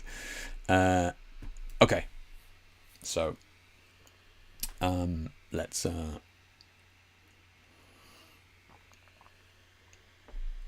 have a chat about some of your shots. Let's give this a quick refresh. So if you're new here, what we're going to do now is going to go through your images that you guys have shared and just have a little look at them, maybe give some feedback, maybe pull them into Photoshop, just have a bit of a play, that sort of thing. But we do this every week, and everybody's welcome to submit an image. I'm just looking here, like as always, like, the caliber is very, very high, right? But don't be put off by that. I welcome everybody. Post an image. A lot of these guys and girls posting images here have been doing this for a while now. So yeah, everybody is pretty good, but don't let that stop you from sharing an image. Honestly, everybody is welcome. So, so what I'm tempted to say is young people are less interested in learning topics as complex as game engine. No, I don't think that's true, Vlad. I think there's plenty of nerds coming along behind us, mate. I think we're fine. Yeah. Not to flog a dead horse, but I am so appreciative of Adobe Firefly generative fill. After a recent shoot, one of my poll clients had a tattoo that she really hated from another time in her life. Yeah, I mean, that being built into the software like that is just super convenient, right? It's just instant. Yeah. Half leg, spent 20 minutes on the first image trying to clone, paint, patch, etc., and then thought generative fill. Selected the area, click fill with the text prompt, remove tattoo. Gone skin texture, muscle tone shadow. No, it's nuts. Yeah. Wow. God, you must have been feeling sick at the fact of having to do that manually. Yeah. But no, you're right. Like for things like that, Dave. You know, generative fill is it can be used for AI images and that sort of stuff. But for stuff like that, it's great, right? Yeah. Okay, so Olivia's up first.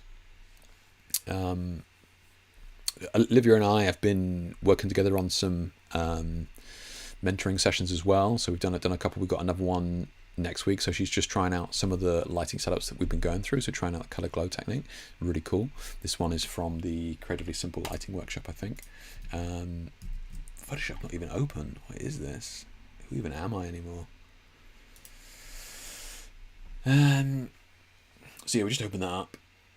Just have a little bit of a play with this in Photoshop. Vlad, have you been playing with the latest update to Lightroom? Is there anything that I need to be aware of? You said that there was some things going on with like AI mask or something, or was that something else? Okay, so let's have a look.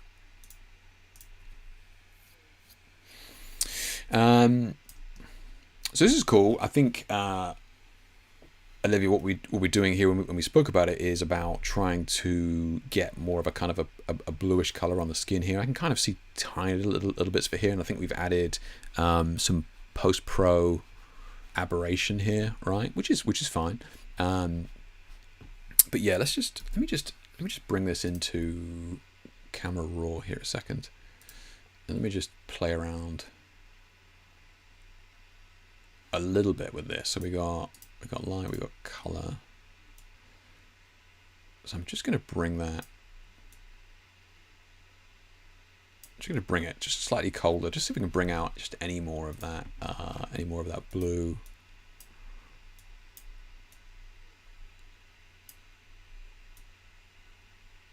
And then just play around with this a tiny bit.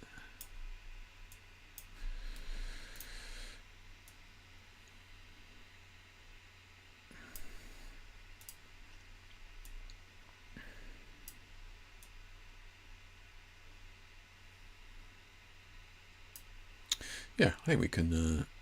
So I was just trying to just to kind of force some more of the colors that were already there, just to kind of force them out a little bit, just to bring out some of these blues. Because I know in the original lighting setup, now I don't know if you followed the lighting setup that we covered during the workshop, but if you are, which I kind of see some elements of blue here, I think maybe we could double up on that blue. So if you're using like a CTB gel, maybe you double up with like 2 CTBs, and we can kind of stack that just to really crank that blue. Remember, because it's on the Kelvin range, you can neutralize that in post or in camera with the white balance as well. As a byproduct, this would become warmer as well. So but I think first crack at this, I think this is really nice. What as we explained on the day, we're looking to get rid of this kind of texture and stuff that would be here, and we're just bleaching out enough that we're still able to get the warm colors coming through as well as that light fades off.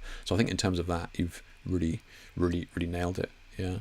I think also as well, we could just ease off on the skin smoothing layer here. So if that was 100%, maybe just bring it down to like 70-60%, just to really ease off on that kind of skin texture that we get with that technique. But otherwise, yeah, really cool.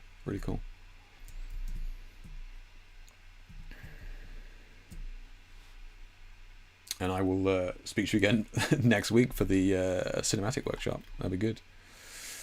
What I missed here? Capture One has AI mask now. Does it, Dave? Okay. There you go. Latest Lightroom has eyedropper based HSL. Oh yeah, I did see that actually. Yeah, I mean you kind of do that before, but yeah, it just makes it a little bit more convenient. Yeah.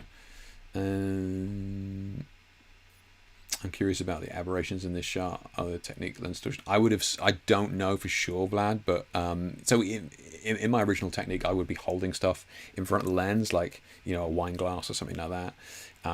But it looks like Olivia's doing it in post here. I could be wrong, but I will report back when I find out more. Yeah. Also noticed Lightroom, it has portrait mode, bokeh stuff that lags big time. Oh, really? Okay, have a look. Eerie is, look. Eerie is. Managed to get a nasty cold. Nice. So I haven't done much photography lately, but any CC on this is welcomed. I'm going after that. It's still from a movie look again. Maybe my colours are a bit too bold or a bit off, but it feels like something is a bit off. I can't put my finger on it. So we've got the originals here.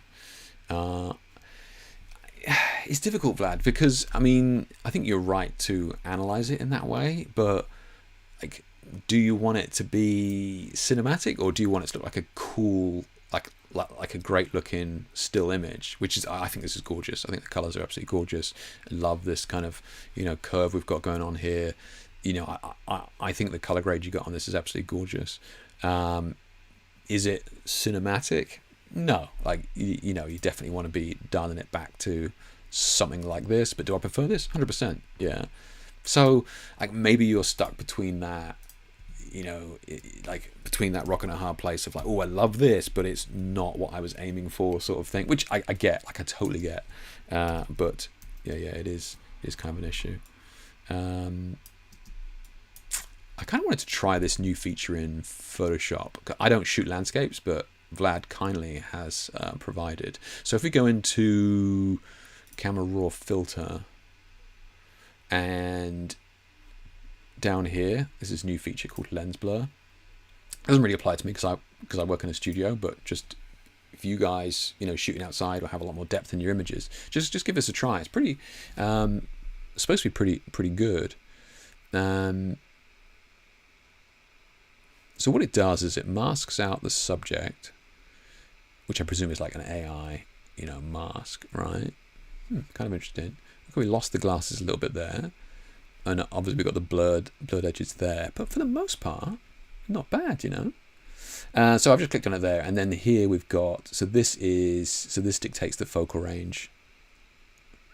Yeah, so it's at the moment looking at that. I think I can target it there, and then I can adjust this as well. Okay, let's go back to person there. It's looking good. So is it affecting the foreground as well, like as in here?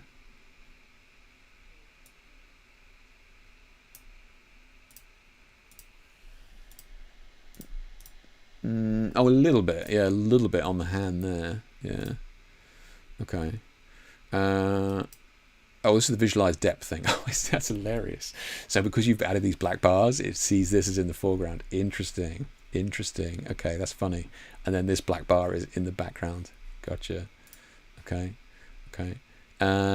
So I mean, I could bring this in as is. What we got different bokeh shapes here.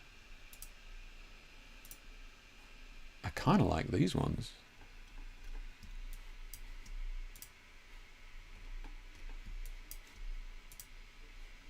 Kind of like those. Okay, so the issue I've got is because Vlad's added this tons and tons of grain to his image, and this is blurred, so I would need to... Can you add grain in here? Effects, there we go.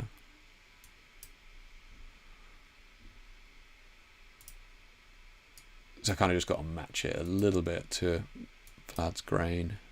Obviously it won't be as good as yours, Vlad, but... Okay. I'm just kind of interested. Yeah, just kind of interested. So we need to mask back in those glasses there.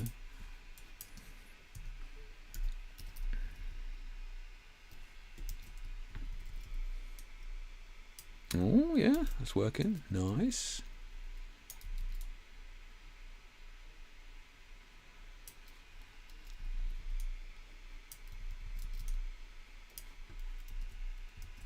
Absolute pro, mate.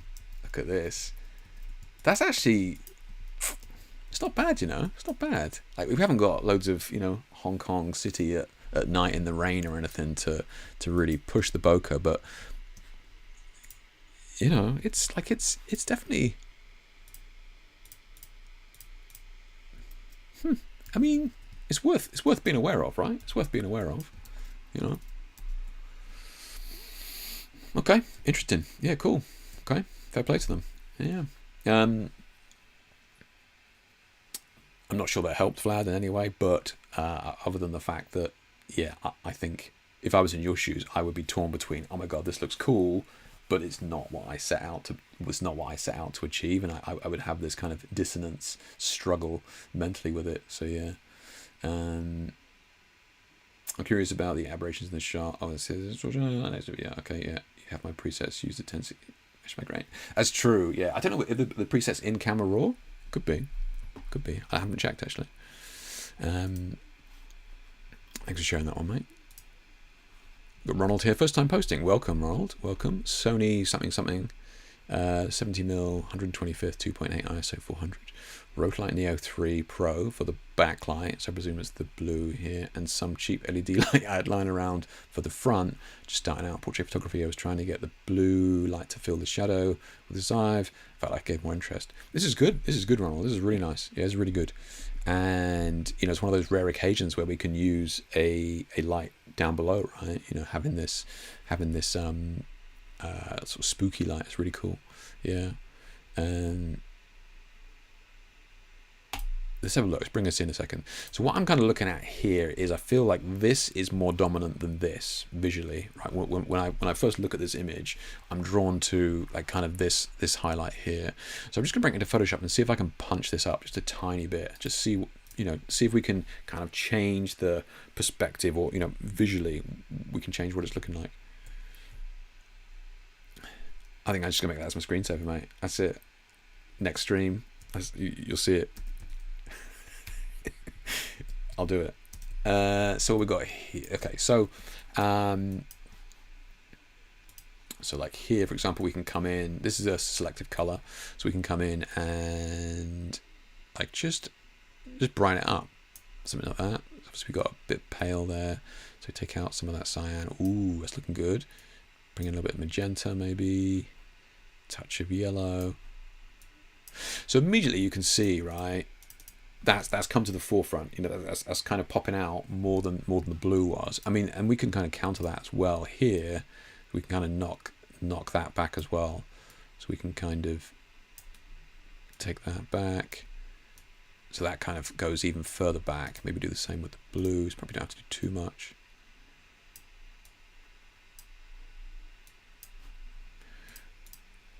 You can see, like, can you see the visual difference there of where we're going? Right, haven't changed anything, but you can see immediately we're going to his face, which is where we should be. Maybe we could come in here and just add a little bit of a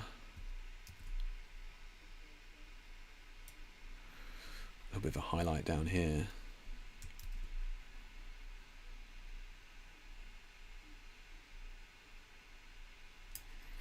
Good start, like it. Do that curve in one.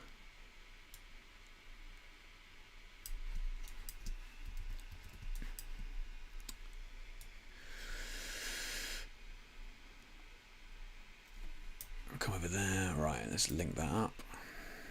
So it'll be in paths, we just, can I, boom. All over it. Right, I'm just going to bank that mask a second. So we want a gradient here. Let's have linear, maybe this one. Can we go? Yeah, could work. Let's have a look. So the new gradient tool is kind of, we don't want that, do we? So the new gradient tool gives you this adjustable gradient after the fact, which is kind of interesting. So you can adjust the gradient after you've done it, which is kind of cool. So let's grab that mask, delete that, and pop that on there. Oh yeah, let's change this. Something down to. Hey, look at this. Hey, look. If you see Pix Imperfect struggling again, just point him towards me. I'll help him out. Absolute. Just wow. Photoshop courses next time, guys. Got it sorted. Ronald, honestly, that's a good shot. It's a really good shot. I think it's lit. I think it's lit well. I think you've got really strong separation between these two colors, which is not easy to do. So you've got really strong separation. I love the fact that you had that color from below, you know, trying to get that scary look. And you had the two colors really cleanly separated on the face here. This nice shadow between them means that those two colors have been kept separate from one another. Failing to do that would wash them out and give them nasty colors as well. And the only thing I've really done is I've just kind of shifted that perspective, right? So blue tends to be more dominant in terms of like, tends to be brighter visually. So we're just knocking that back and then just making the red pop. Yeah. Oh, you hear? Nice, Ronald. Nice. Okay, cool. Yeah. Good stuff, man. Good stuff. Yeah. We got in fact, you're looking at cameras running off. Camera raw, Lightroom, the same thing. Fun with cool portrait mode. Presets should be shared as well. Okay, I never use camera raw, but okay, that is good to know that they're in there. Yeah, it's really thinking that would help a lot when you mentioned it before. Just thinking back to earlier. Okay, cool. So we've got Tony here. So we mentioned, so we were speaking about Tony earlier on the stream, right? And I was, saying that Tony does a whole, very diverse range of, topics. He's sharing a different thing that he's doing each week, which is great.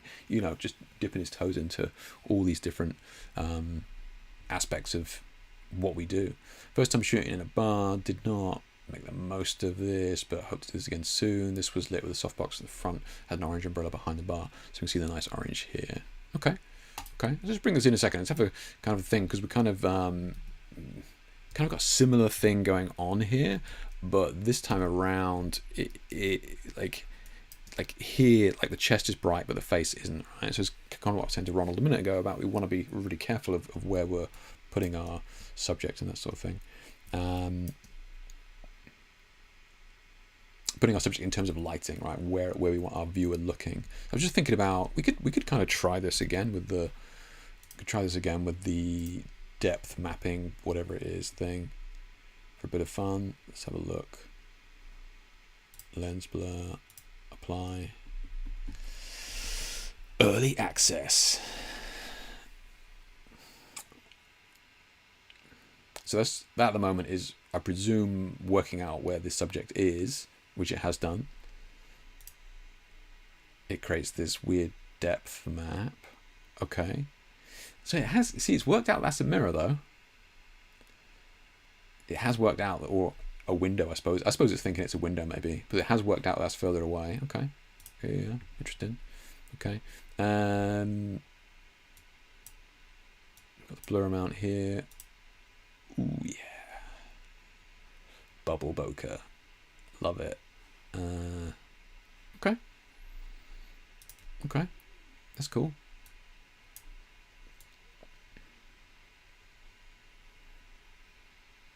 Just open this up a touch. Okay, let's just bring it in. Color. What are we doing here? So at this stage, what I tend to do is I'm probably going to color grade afterwards, but I'm just going to neutralize this, and then I can kind of grade it afterwards. So this is interesting. So we've got the kind of the blurred background. Kind of works. Okay. What's next? Just grab a selection of the subject real quick. And that's looking, I'm just going to hit Q just to quickly pre-visit. Okay, cool. So let's come in here. I'm not going to spend too long tweaking this, but that's fine. Let's do that. Okay. And so we now have that mask. Let me just create a new layer. I'm just going to bank that a second and let me think. What I want to do is I want to brighten this face and I want to darken the chest. Okay. So I'm going to create a curve. Let's delete this mask. Let's grab this mask again by holding down the command key. So now what we're doing is we're only affecting her there. So what I can do then is I want to come in here with the hand tool, and I can just click here. I can just want to brighten this. I'm only worried about the face, right? So I'm just going to bring that up, and then I can come down here sort of in the shadow area and then drag that down. Okay. Okay, right. So now what we've done is we've done everything. We've done the body, we've done the dress, we've done the chest, which we want to make that brighter, right? So we've got to kind of counteract that. So I'm just going to put this in a group, so Command G, and then I'm going to mask it out, and then I'm just going to take a brush and just paint her face here.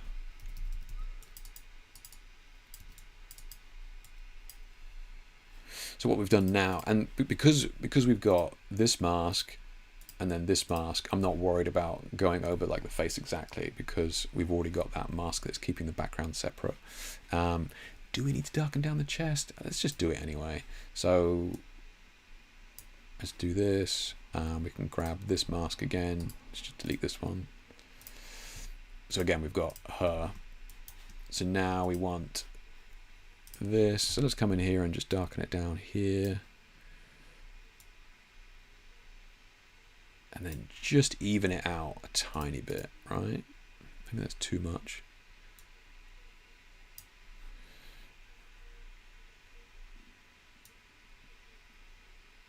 I just want to pop some of those highlights, because there's no point in darkening it down, it just looks muddy. So I just want to make it look a little bit realistic. So again, we can put that in a group, mask that, and then with the brush we can kind of come back in here. Okay, so that's looking immediately better. That's good. That's looking good. Okay, so now what do we want to do? We kind of just want to maybe knock back that background even further. So I'm just going to take an exposure layer here. And again, remember, she's selected. I'm going to invert that. I just want the background. Okay. And what this can do, if I can just move the offset, which is just going to bring up the black point a little bit.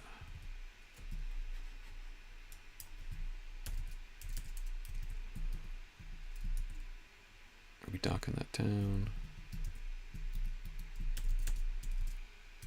So what this does is it's kind of a visual illusion of depth, right? So you're reducing the contrast of the background kind of tricks the eye into thinking that it's further away, right?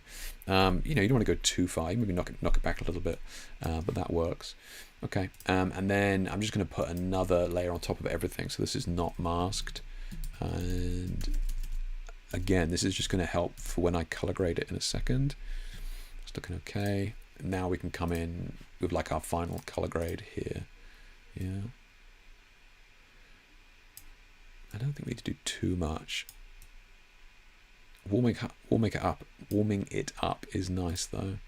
Let's do that. So the opposite of blue is yellow. So if we can maybe just get some warmth into those shadows and then pop the highlights back like that.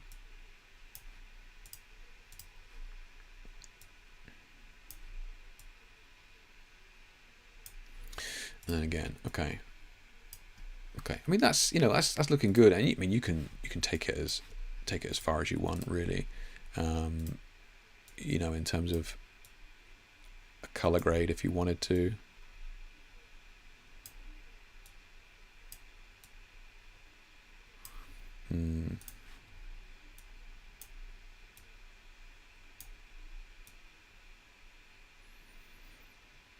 You don't want to go too far with it, but hopefully you kind of get the idea.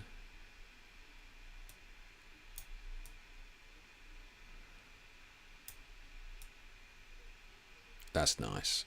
That's kind of giving it a bit more of an organic feel. Yeah, that's cool. Okay. But yeah, so, you know, this is where we were. You can see again, right? You can see that like the background is really trying to fight for our attention. The background is the dominant subject here because it's brighter. You know, whereas now, like, we're really popping her forward because we've done a couple of things. We've, you know, blurred the background, and we've kind of darkened it down a little bit, reduced the contrast in the background, but we've also brightened up her face as well. So, I mean, I maybe just prefer it without that, but you certainly get the idea. Yeah. Okay. Thank you, Wayne. Very kind. just check I didn't miss anything here. Is it the fact that you're looking at we've got that? Yeah. Cool. No worries. So let's have a look at Dave's shot here.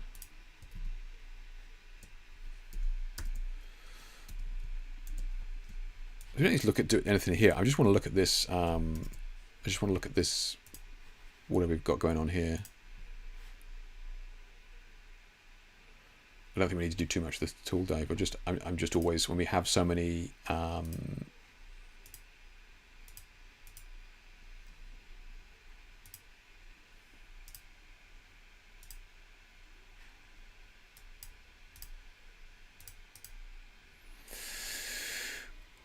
Yeah. When we have so many straight lines, verticals and horizontals and that sort of thing, I would just want to just straighten them out just a tiny bit. Don't need to do too much, but yeah, we can definitely do that. Yeah, like with this as well, we got some of these colors down here we could kind of lean into a tiny bit. Yeah, that's definitely. There we go.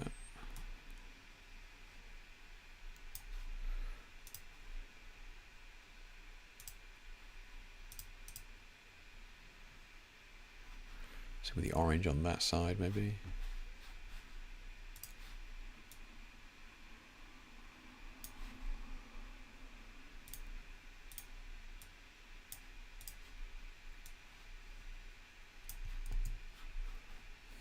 Why are you like this? Oh, it just goes in there? It just goes on top of that one? This new gradient thing, I've only used it a couple of times, so.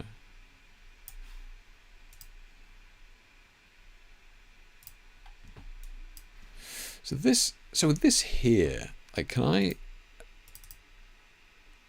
So that's changed the color of it. Oh, I see. Okay, interesting. Oh, so you can change the color afterwards. That's cool.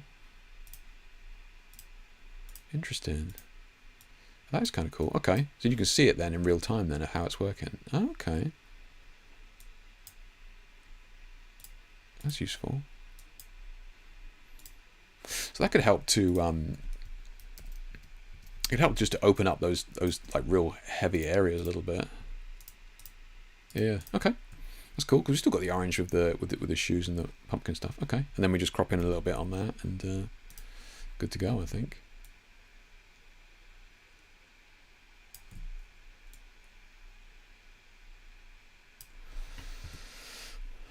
Job done. Okay. Cool. Cool shot there, man. Let's see. Says fun Halloween shoot in the middle of nowhere. Mausoleum lit by 2 Rotolite Neo 3s, which I presume is the orange and the bluish one you've got over there, feathered toward the backdrop, and an AOS 2 as a key. Okay, so we got the AOS in here. So have you had to edit out the AOS, Dave, or is that just far enough away that it's out of shot? Yeah. Yeah, some smoke would have done wonders for the shot, add depth to all those dark areas. That's true, yeah. Can you add smoke in post? Dave, you're in here. How did you add smoke in your shots? You said you added smoke in your shots in post. Is it David Webb? Is it possible? Yeah. No, it was just set out of shot. Oh, okay, that's cool. So it's just out of shot and it just punched in there. Nice. Okay. That's cool, man. Yeah. It's so weird bringing a pole into the middle of nowhere. It's kind of a cool idea though. If you just get some overlays, where you just download them from Google and just put in the overlays. Okay. I thought you were making it in there, but I mean that's the easier way to do it. It's just download overlays. Yeah, that makes sense. Yeah. Yep. Said push outside. Gotcha. A shot from James here. Jesus Christ, James, that's terrifying. One of the scare actors from the Halloween event at Gloucestershire prison. Talking's tough. F2.8, 50th of a second, ISO 100, Neo 3. So that is scary. Yeah, that is terrifying. It's kind of interesting because you're at 50th there, James. So there is just a tiny bit of movement in this, which I kind of like. You know, I kind of miss this. It's definitely there, right? The hand, like shooting at 50th. I think that's really cool. I think with this, that just adds to the fear, right? That's like that little bit of movement. If this was crisp, it would just wouldn't have the same effect. But shooting at 50th, yeah, maybe, you know, 30th or something like that could be cool. But yeah, interesting. And again, Rotolite Neo 3. Damn, all these Rotolite users in here, man. That's nuts. It's crazy. It's good stuff. Yeah, this is cool though. Terrifying, but that's cool. Yeah. Had smoke, but was too windy. Yeah, I mean, the smoke just disappears instantly, right? Post-but thought it made too busy. Wanted to focus on the gym. Yeah, no, it's yeah, that's fair, man. It's fair. Yeah, it is difficult to bring it in without it becoming there's smoke in the shot, right? It is difficult. Yeah. Is that right, Vlad? Do you find 50th? I've played with 30th. Interesting. Okay, I'll give that a go next time. You think 50th is the spot? Interesting. Okay. Thank you, Melissa. Very kind. Shot from Brett here. Hey, Jake, shot this with an agency model who wanted an old Hollywood vibe. Any CC on the lighting, specifically the backdrop and use of contrast, would be appreciated. Okay.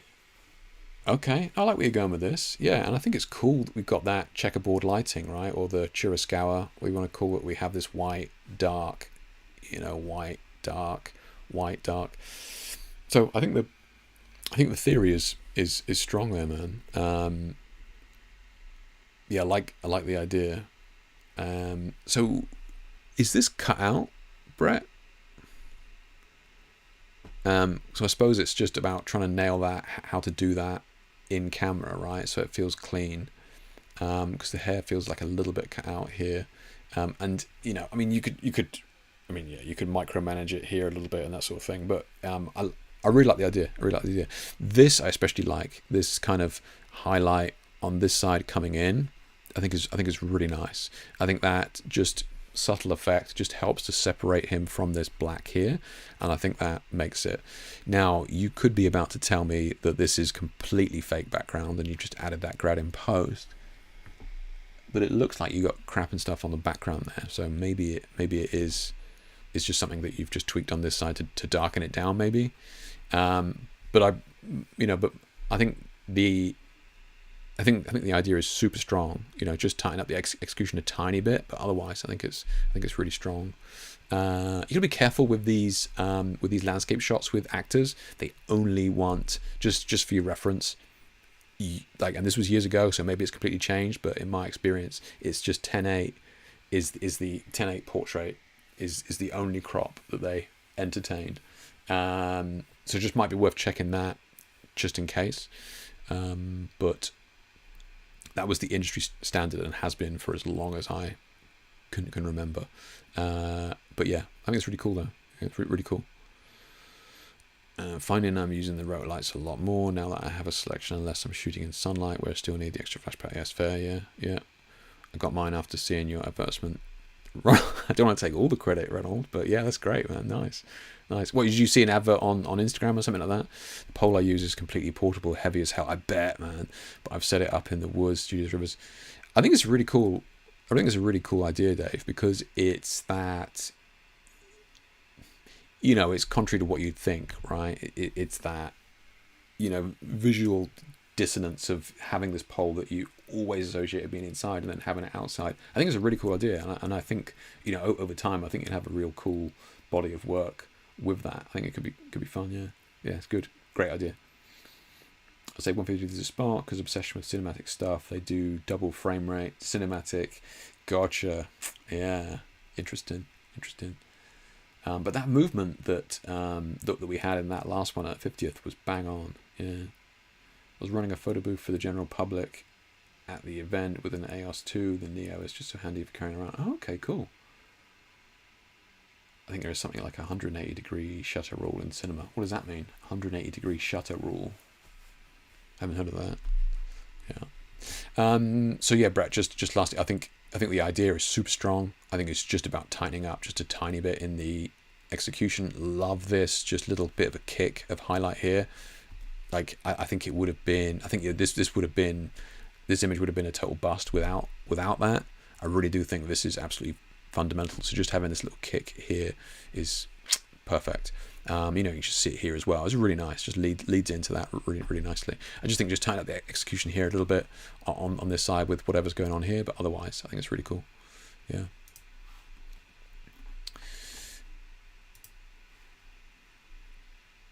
Hey, no worries, James. Yeah, and to you as well, Jay. Yeah, no worries. Yeah. Yeah. No, on YouTube. Oh, okay. Interesting. Nice. Cool. So Sterling's got one here. 3 light setup, 2 wands in the back. Yeah, I can see these. Nice. Yeah, 2 wands in the back. 1 LED shot on the face, chest. Okay. So we got just edited this one. Yeah, we were talking. See this one. Okay, cool. So I like the idea we're going with this. I do like we've got this shape and stuff on the body here. It's nice. I don't know whether this is in Photoshop with it drifting off into focus, soft focus here, but it works. Yeah. Jesus Christ, this guy is built like Batman, right? That is such an iron jaw. What the fuck? I think this is really cool. I think the lighting and sort of the shapes that we have on the bodies here is like the highlights, right? It's really nice. The only thing that kind of I kind of struggle with this Sterling is just how bright this is. If there was any way to kind of hide it behind her in some way, just because it's very, very difficult to not look anywhere apart from that real bright spot in the middle.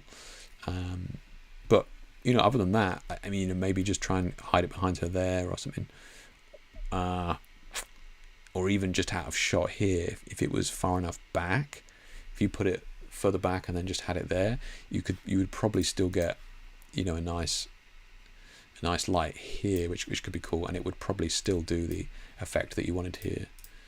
But I really like the shaping that we've got with the light in the foreground. It's a good job, yeah. And the color grade is pretty cool as well. Yeah. Good stuff.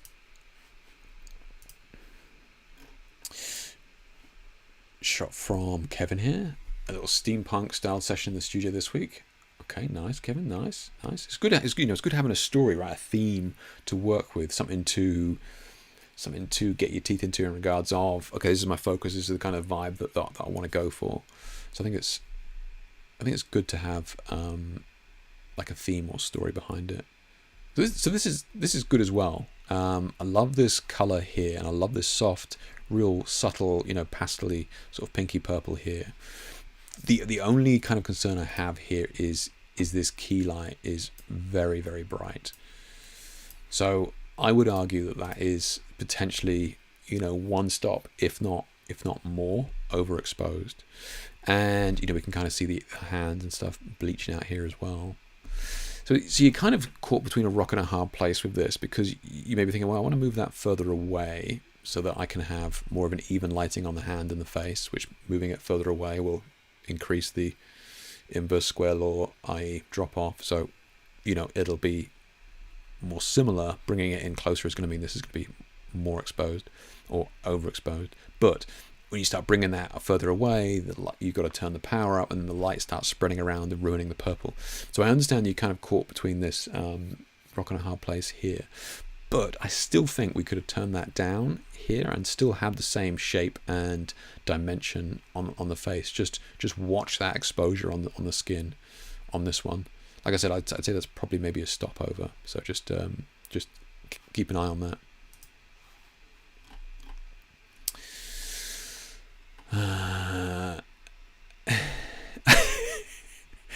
I was late, Dave. I was late by 2 minutes. I apologize. I promise it won't happen again. I definitely wasn't confused with YouTube Live, I promise. Shot from Dan here. I don't recognise. I apologise, Dan, if you've posted every week. But I don't recognise you being a regular. So welcome. So he's got one strobe bouncing off a low white ceiling. Nice. Another strobe in an optical spot with a small slit filling in the eyes. Nice. Since the bounced light left the eyes dark and the final strobe into the background. This is great stuff, Dan. This is really good. Real subtle balancing of light like this is really nicely done.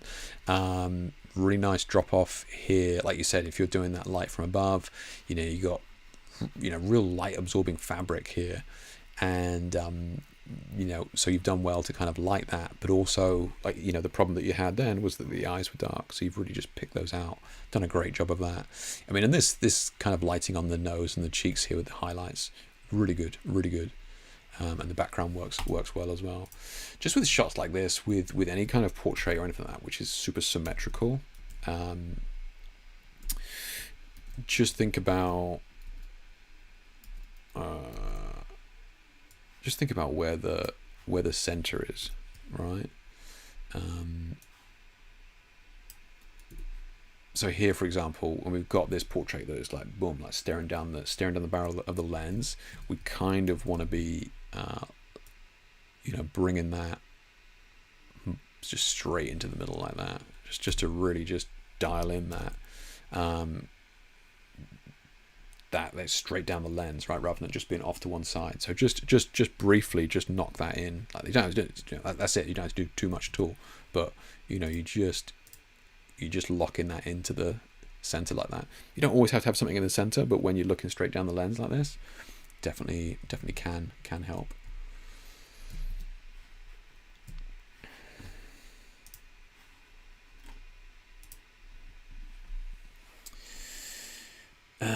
Dave says there's a major part of my going full-timers is giving the whole guys something completely different. Yeah, it's true, Dave. Yeah, to what they're used to in the studios. I've done night shoots, fire shoots, and autumnal looks this year. Nice. Good for you, man. Good for you. Yeah, good stuff. The 180-degree shutter rule is simple but effective way to create cinematic motion blur in your photos. This rule states that you should keep your shutter open for twice as long as the frame rate. Interesting. So this is why like, is this The Hobbit that was shot in like 60 frames or something that just looked fake? It looked like a documentary sort of thing. Because this is something that we're kind of talking about with Unreal as well, as the frame rate for that, as to what makes it look cinematic. Because that's like we can't unsee or have all this historic idea of what a cinematic look is. Hey, no worries, Jay. Yeah, thank you for posting this. This is a shot here from Black Cat here, just playing around with some colors. I really like the fact that we've got these lights separated on the body here. So we've got the blue on this side and the orange on this side. Look, I'm always a huge fan of like these flowing lines, right? People are always struggling with posing and that sort of thing. Like this is a great example. We want this, right? This is how the eye flows through an image like this. This is a great pose for that. It's beautiful. I mean, just look at that. Look at the shape on that and the flow. Really nice. So good job on that. The only thing I'd probably just maybe think about is like this blue light when the head's up like this. What's happening is we're kind of lighting underneath. So if it's at all possible, let's just try and bring this light up here. We can try and get that light on top of the face rather than underneath it. But otherwise, really nice. Yeah, really cool. Yeah, great shot.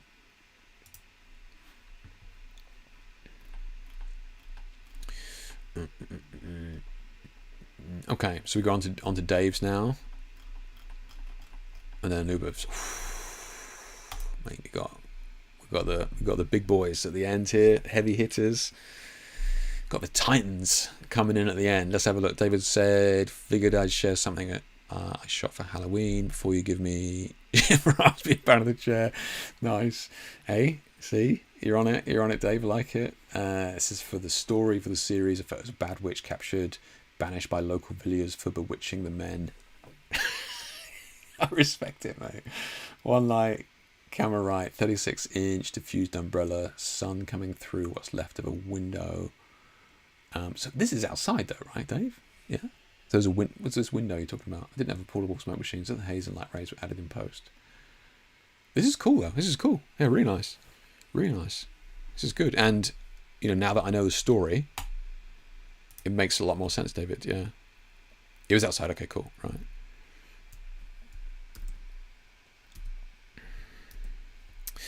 This is really good. I'm just gonna have a little play with the colors here. See if because I love green as much as the next guy, but it's just have a little look. So let's come in here. Let's have that.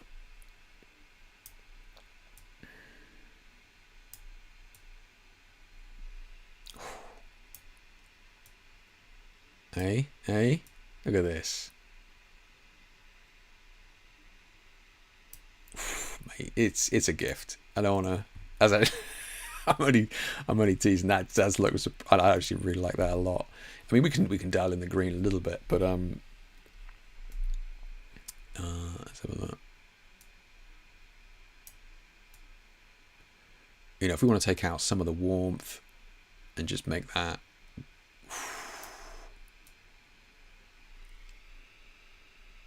Eh?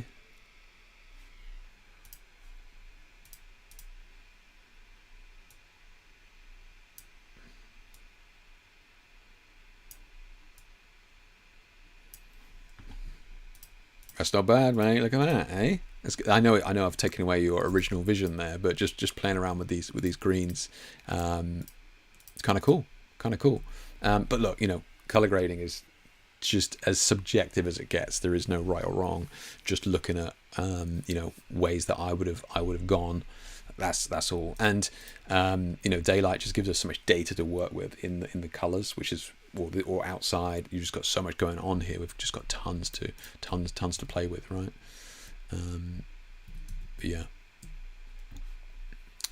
because you've got another one here as well. I'm not trying to sneak in another one. This is just in case the original gets removed, since I'm fine with IG about my bad witch photos. Really? What? Really? What happened then, Dave? Did they remove them?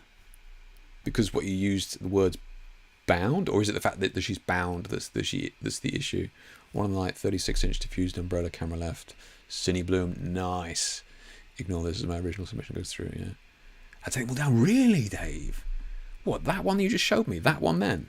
That was the first one. That's crazy. Yeah. Nice. Let's just take this in and do a similar thing here then.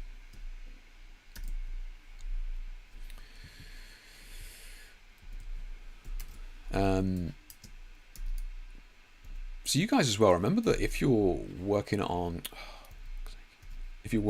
a series of images, right, and you do the color grade, and then you've got another 3 or 4 images from the same set, don't forget that you can bring these color grades across, right? So just hold down the command key, select them all, and then just drag them over. Now, you don't need to worry about it with this, but if you hold shift, it will put them in the middle. Now, obviously that hasn't worked.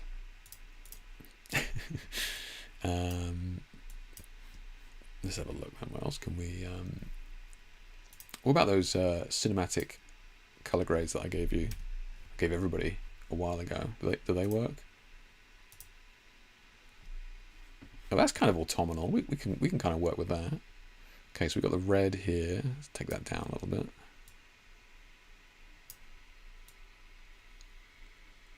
Yeah, what else we got in here? That Cine Bloom doing work, Dave. Like it.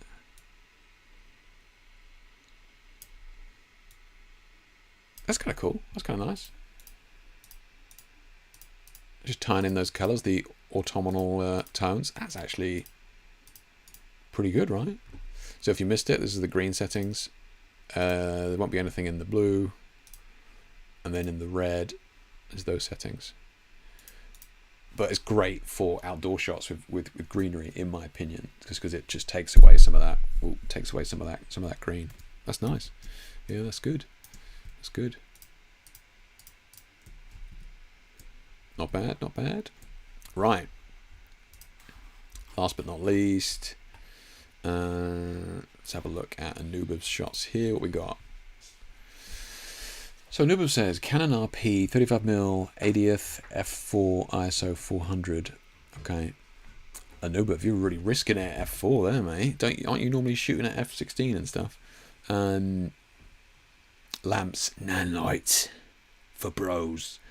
Light diagram in the BTS, and some more photos from the series in the comment below. Jake, forgive me for spamming the comments. I will forgive it, mate. I will forgive it. Let's have a look. Okay.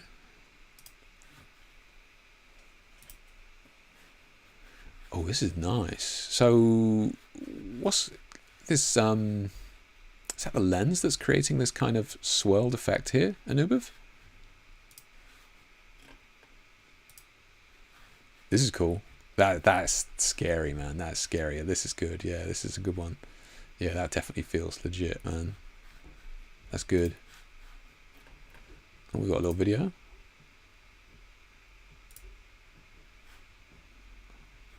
Jesus, you're really going for it.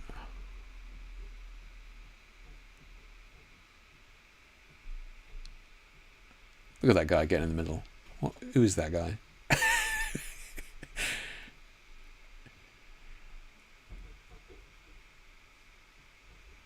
Oh, I see the panel over there on the right. So is that a nanlite panel on the right there, Nubuv?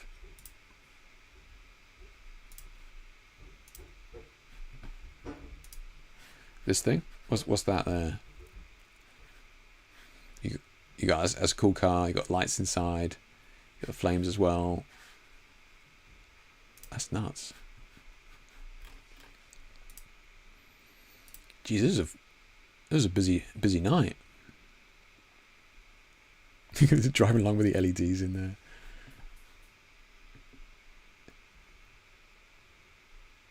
She's a great casting for that character, man. She is bang on, right? She looks exactly like her. That's nuts. She's perfect. Yeah, fair play on the casting. She looks exactly right. Yeah.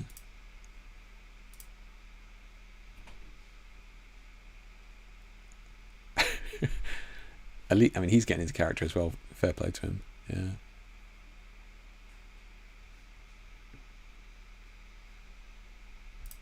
Anubis, can I ask whether if you're still, are you in here? Yeah, you're in here. Yeah, where are you based, Anubis? I thought, are you? Yeah, where are you based? If you don't mind me asking, what's the? Obviously, I'm sure you got all the correct permits and everything like that. I know you obviously did this the correct way, but for those who may not be aware, like, do you need permits and that sort of thing in the country where you are or the city where you are, or are you just urbexing it, as we used to call it, based in Poland? Okay. Are they pretty strict over there? I mean, the US is real strict about it. Okay. So we got a lot of pavo tubes here, but there was definitely a panel back then. Almost got arrested. Oh, we got a preview, guys. We got a preview of the new nanlite panel. Nice. Check us out. I mean, Hicks bringing you the latest content. I don't want to brag, but early preview. Let's have a look. So, all effects are real, no AI.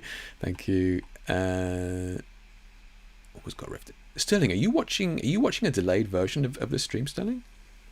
Yeah, the panel, a new one that's being launched tomorrow. Nice. That looks epic fun. Yeah. Okay. Interesting. Brilliant. I'll keep an eye out for that, Anubis. Yeah, we did it under the abandoned bridge at around 3 a.m. Jesus Christ. You know where he is, Jake. We're visiting Poland next year, right? Exactly. Yeah. A light diagram is only for the car shoot. Okay, fair enough, Anubis. Yeah, fair enough. Yeah.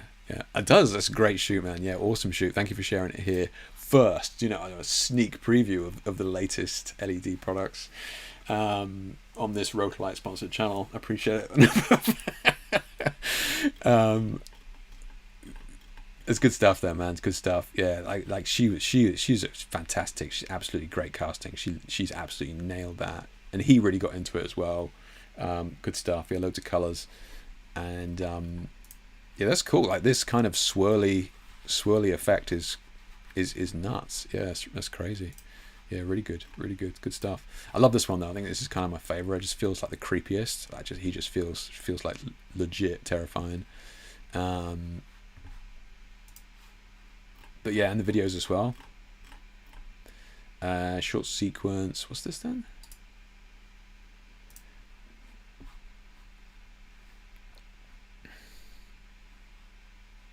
Hype vision.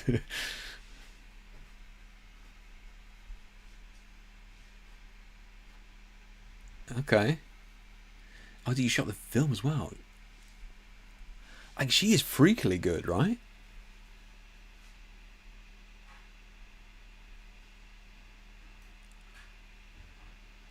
Like, she looks like she studied the mannerisms. That's crazy. Like, even the prance in the step, she nailed it.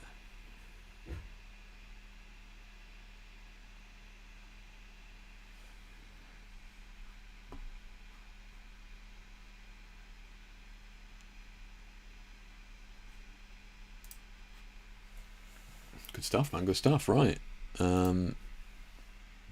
You guys get a better go check it out.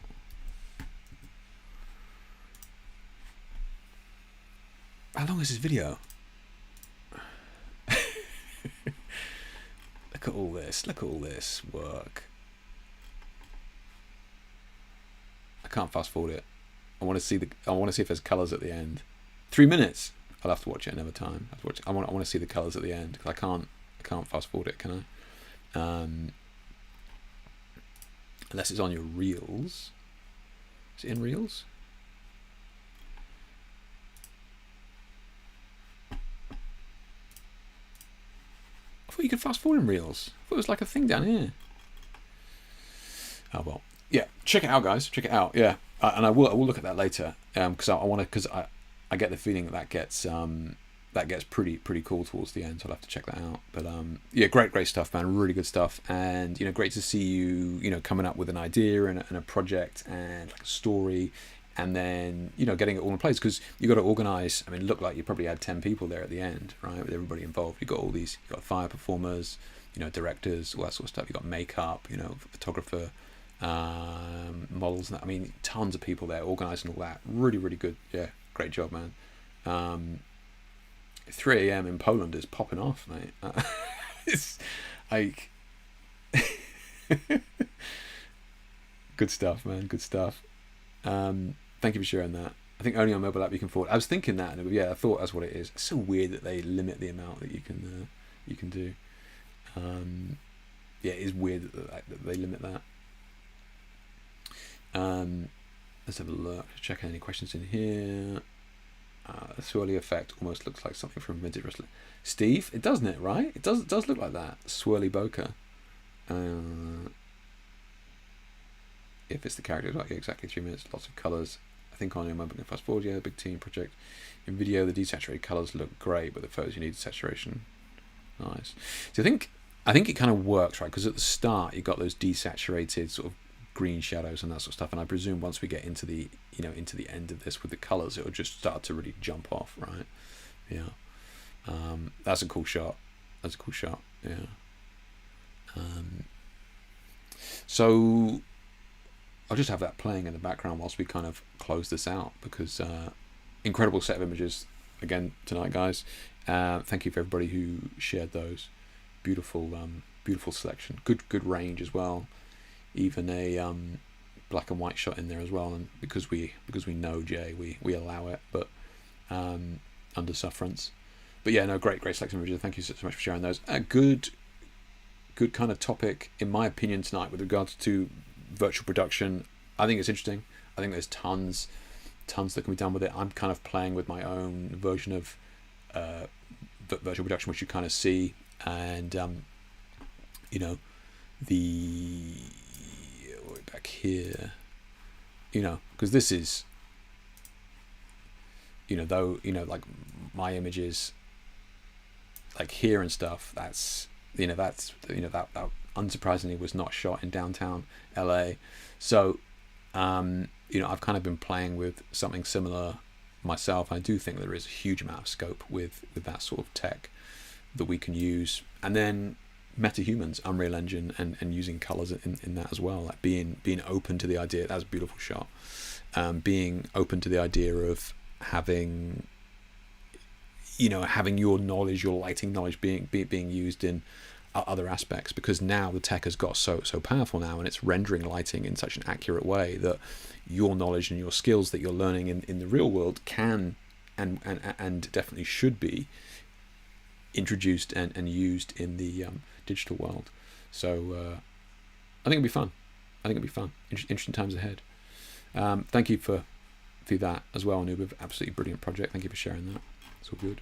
Any last minute questions or anything like that before we sign off? Obviously, been talking a lot about training and education and that sort of thing. Don't forget that that I have my online workshops which I've done with a bunch of you in chat already, and I've got more coming up next week, which is good. The mentoring, if you're after something more targeted, which is what I was doing with Gabriella with Unreal Engine, like the mentoring is there as well. If you're after something specific, then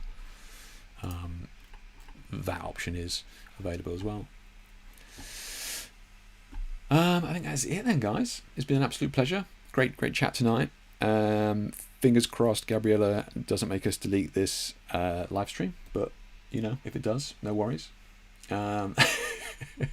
Take care, have a great evening, and hopefully catch you again in a couple of weeks. All right, take it easy, guys. Bye.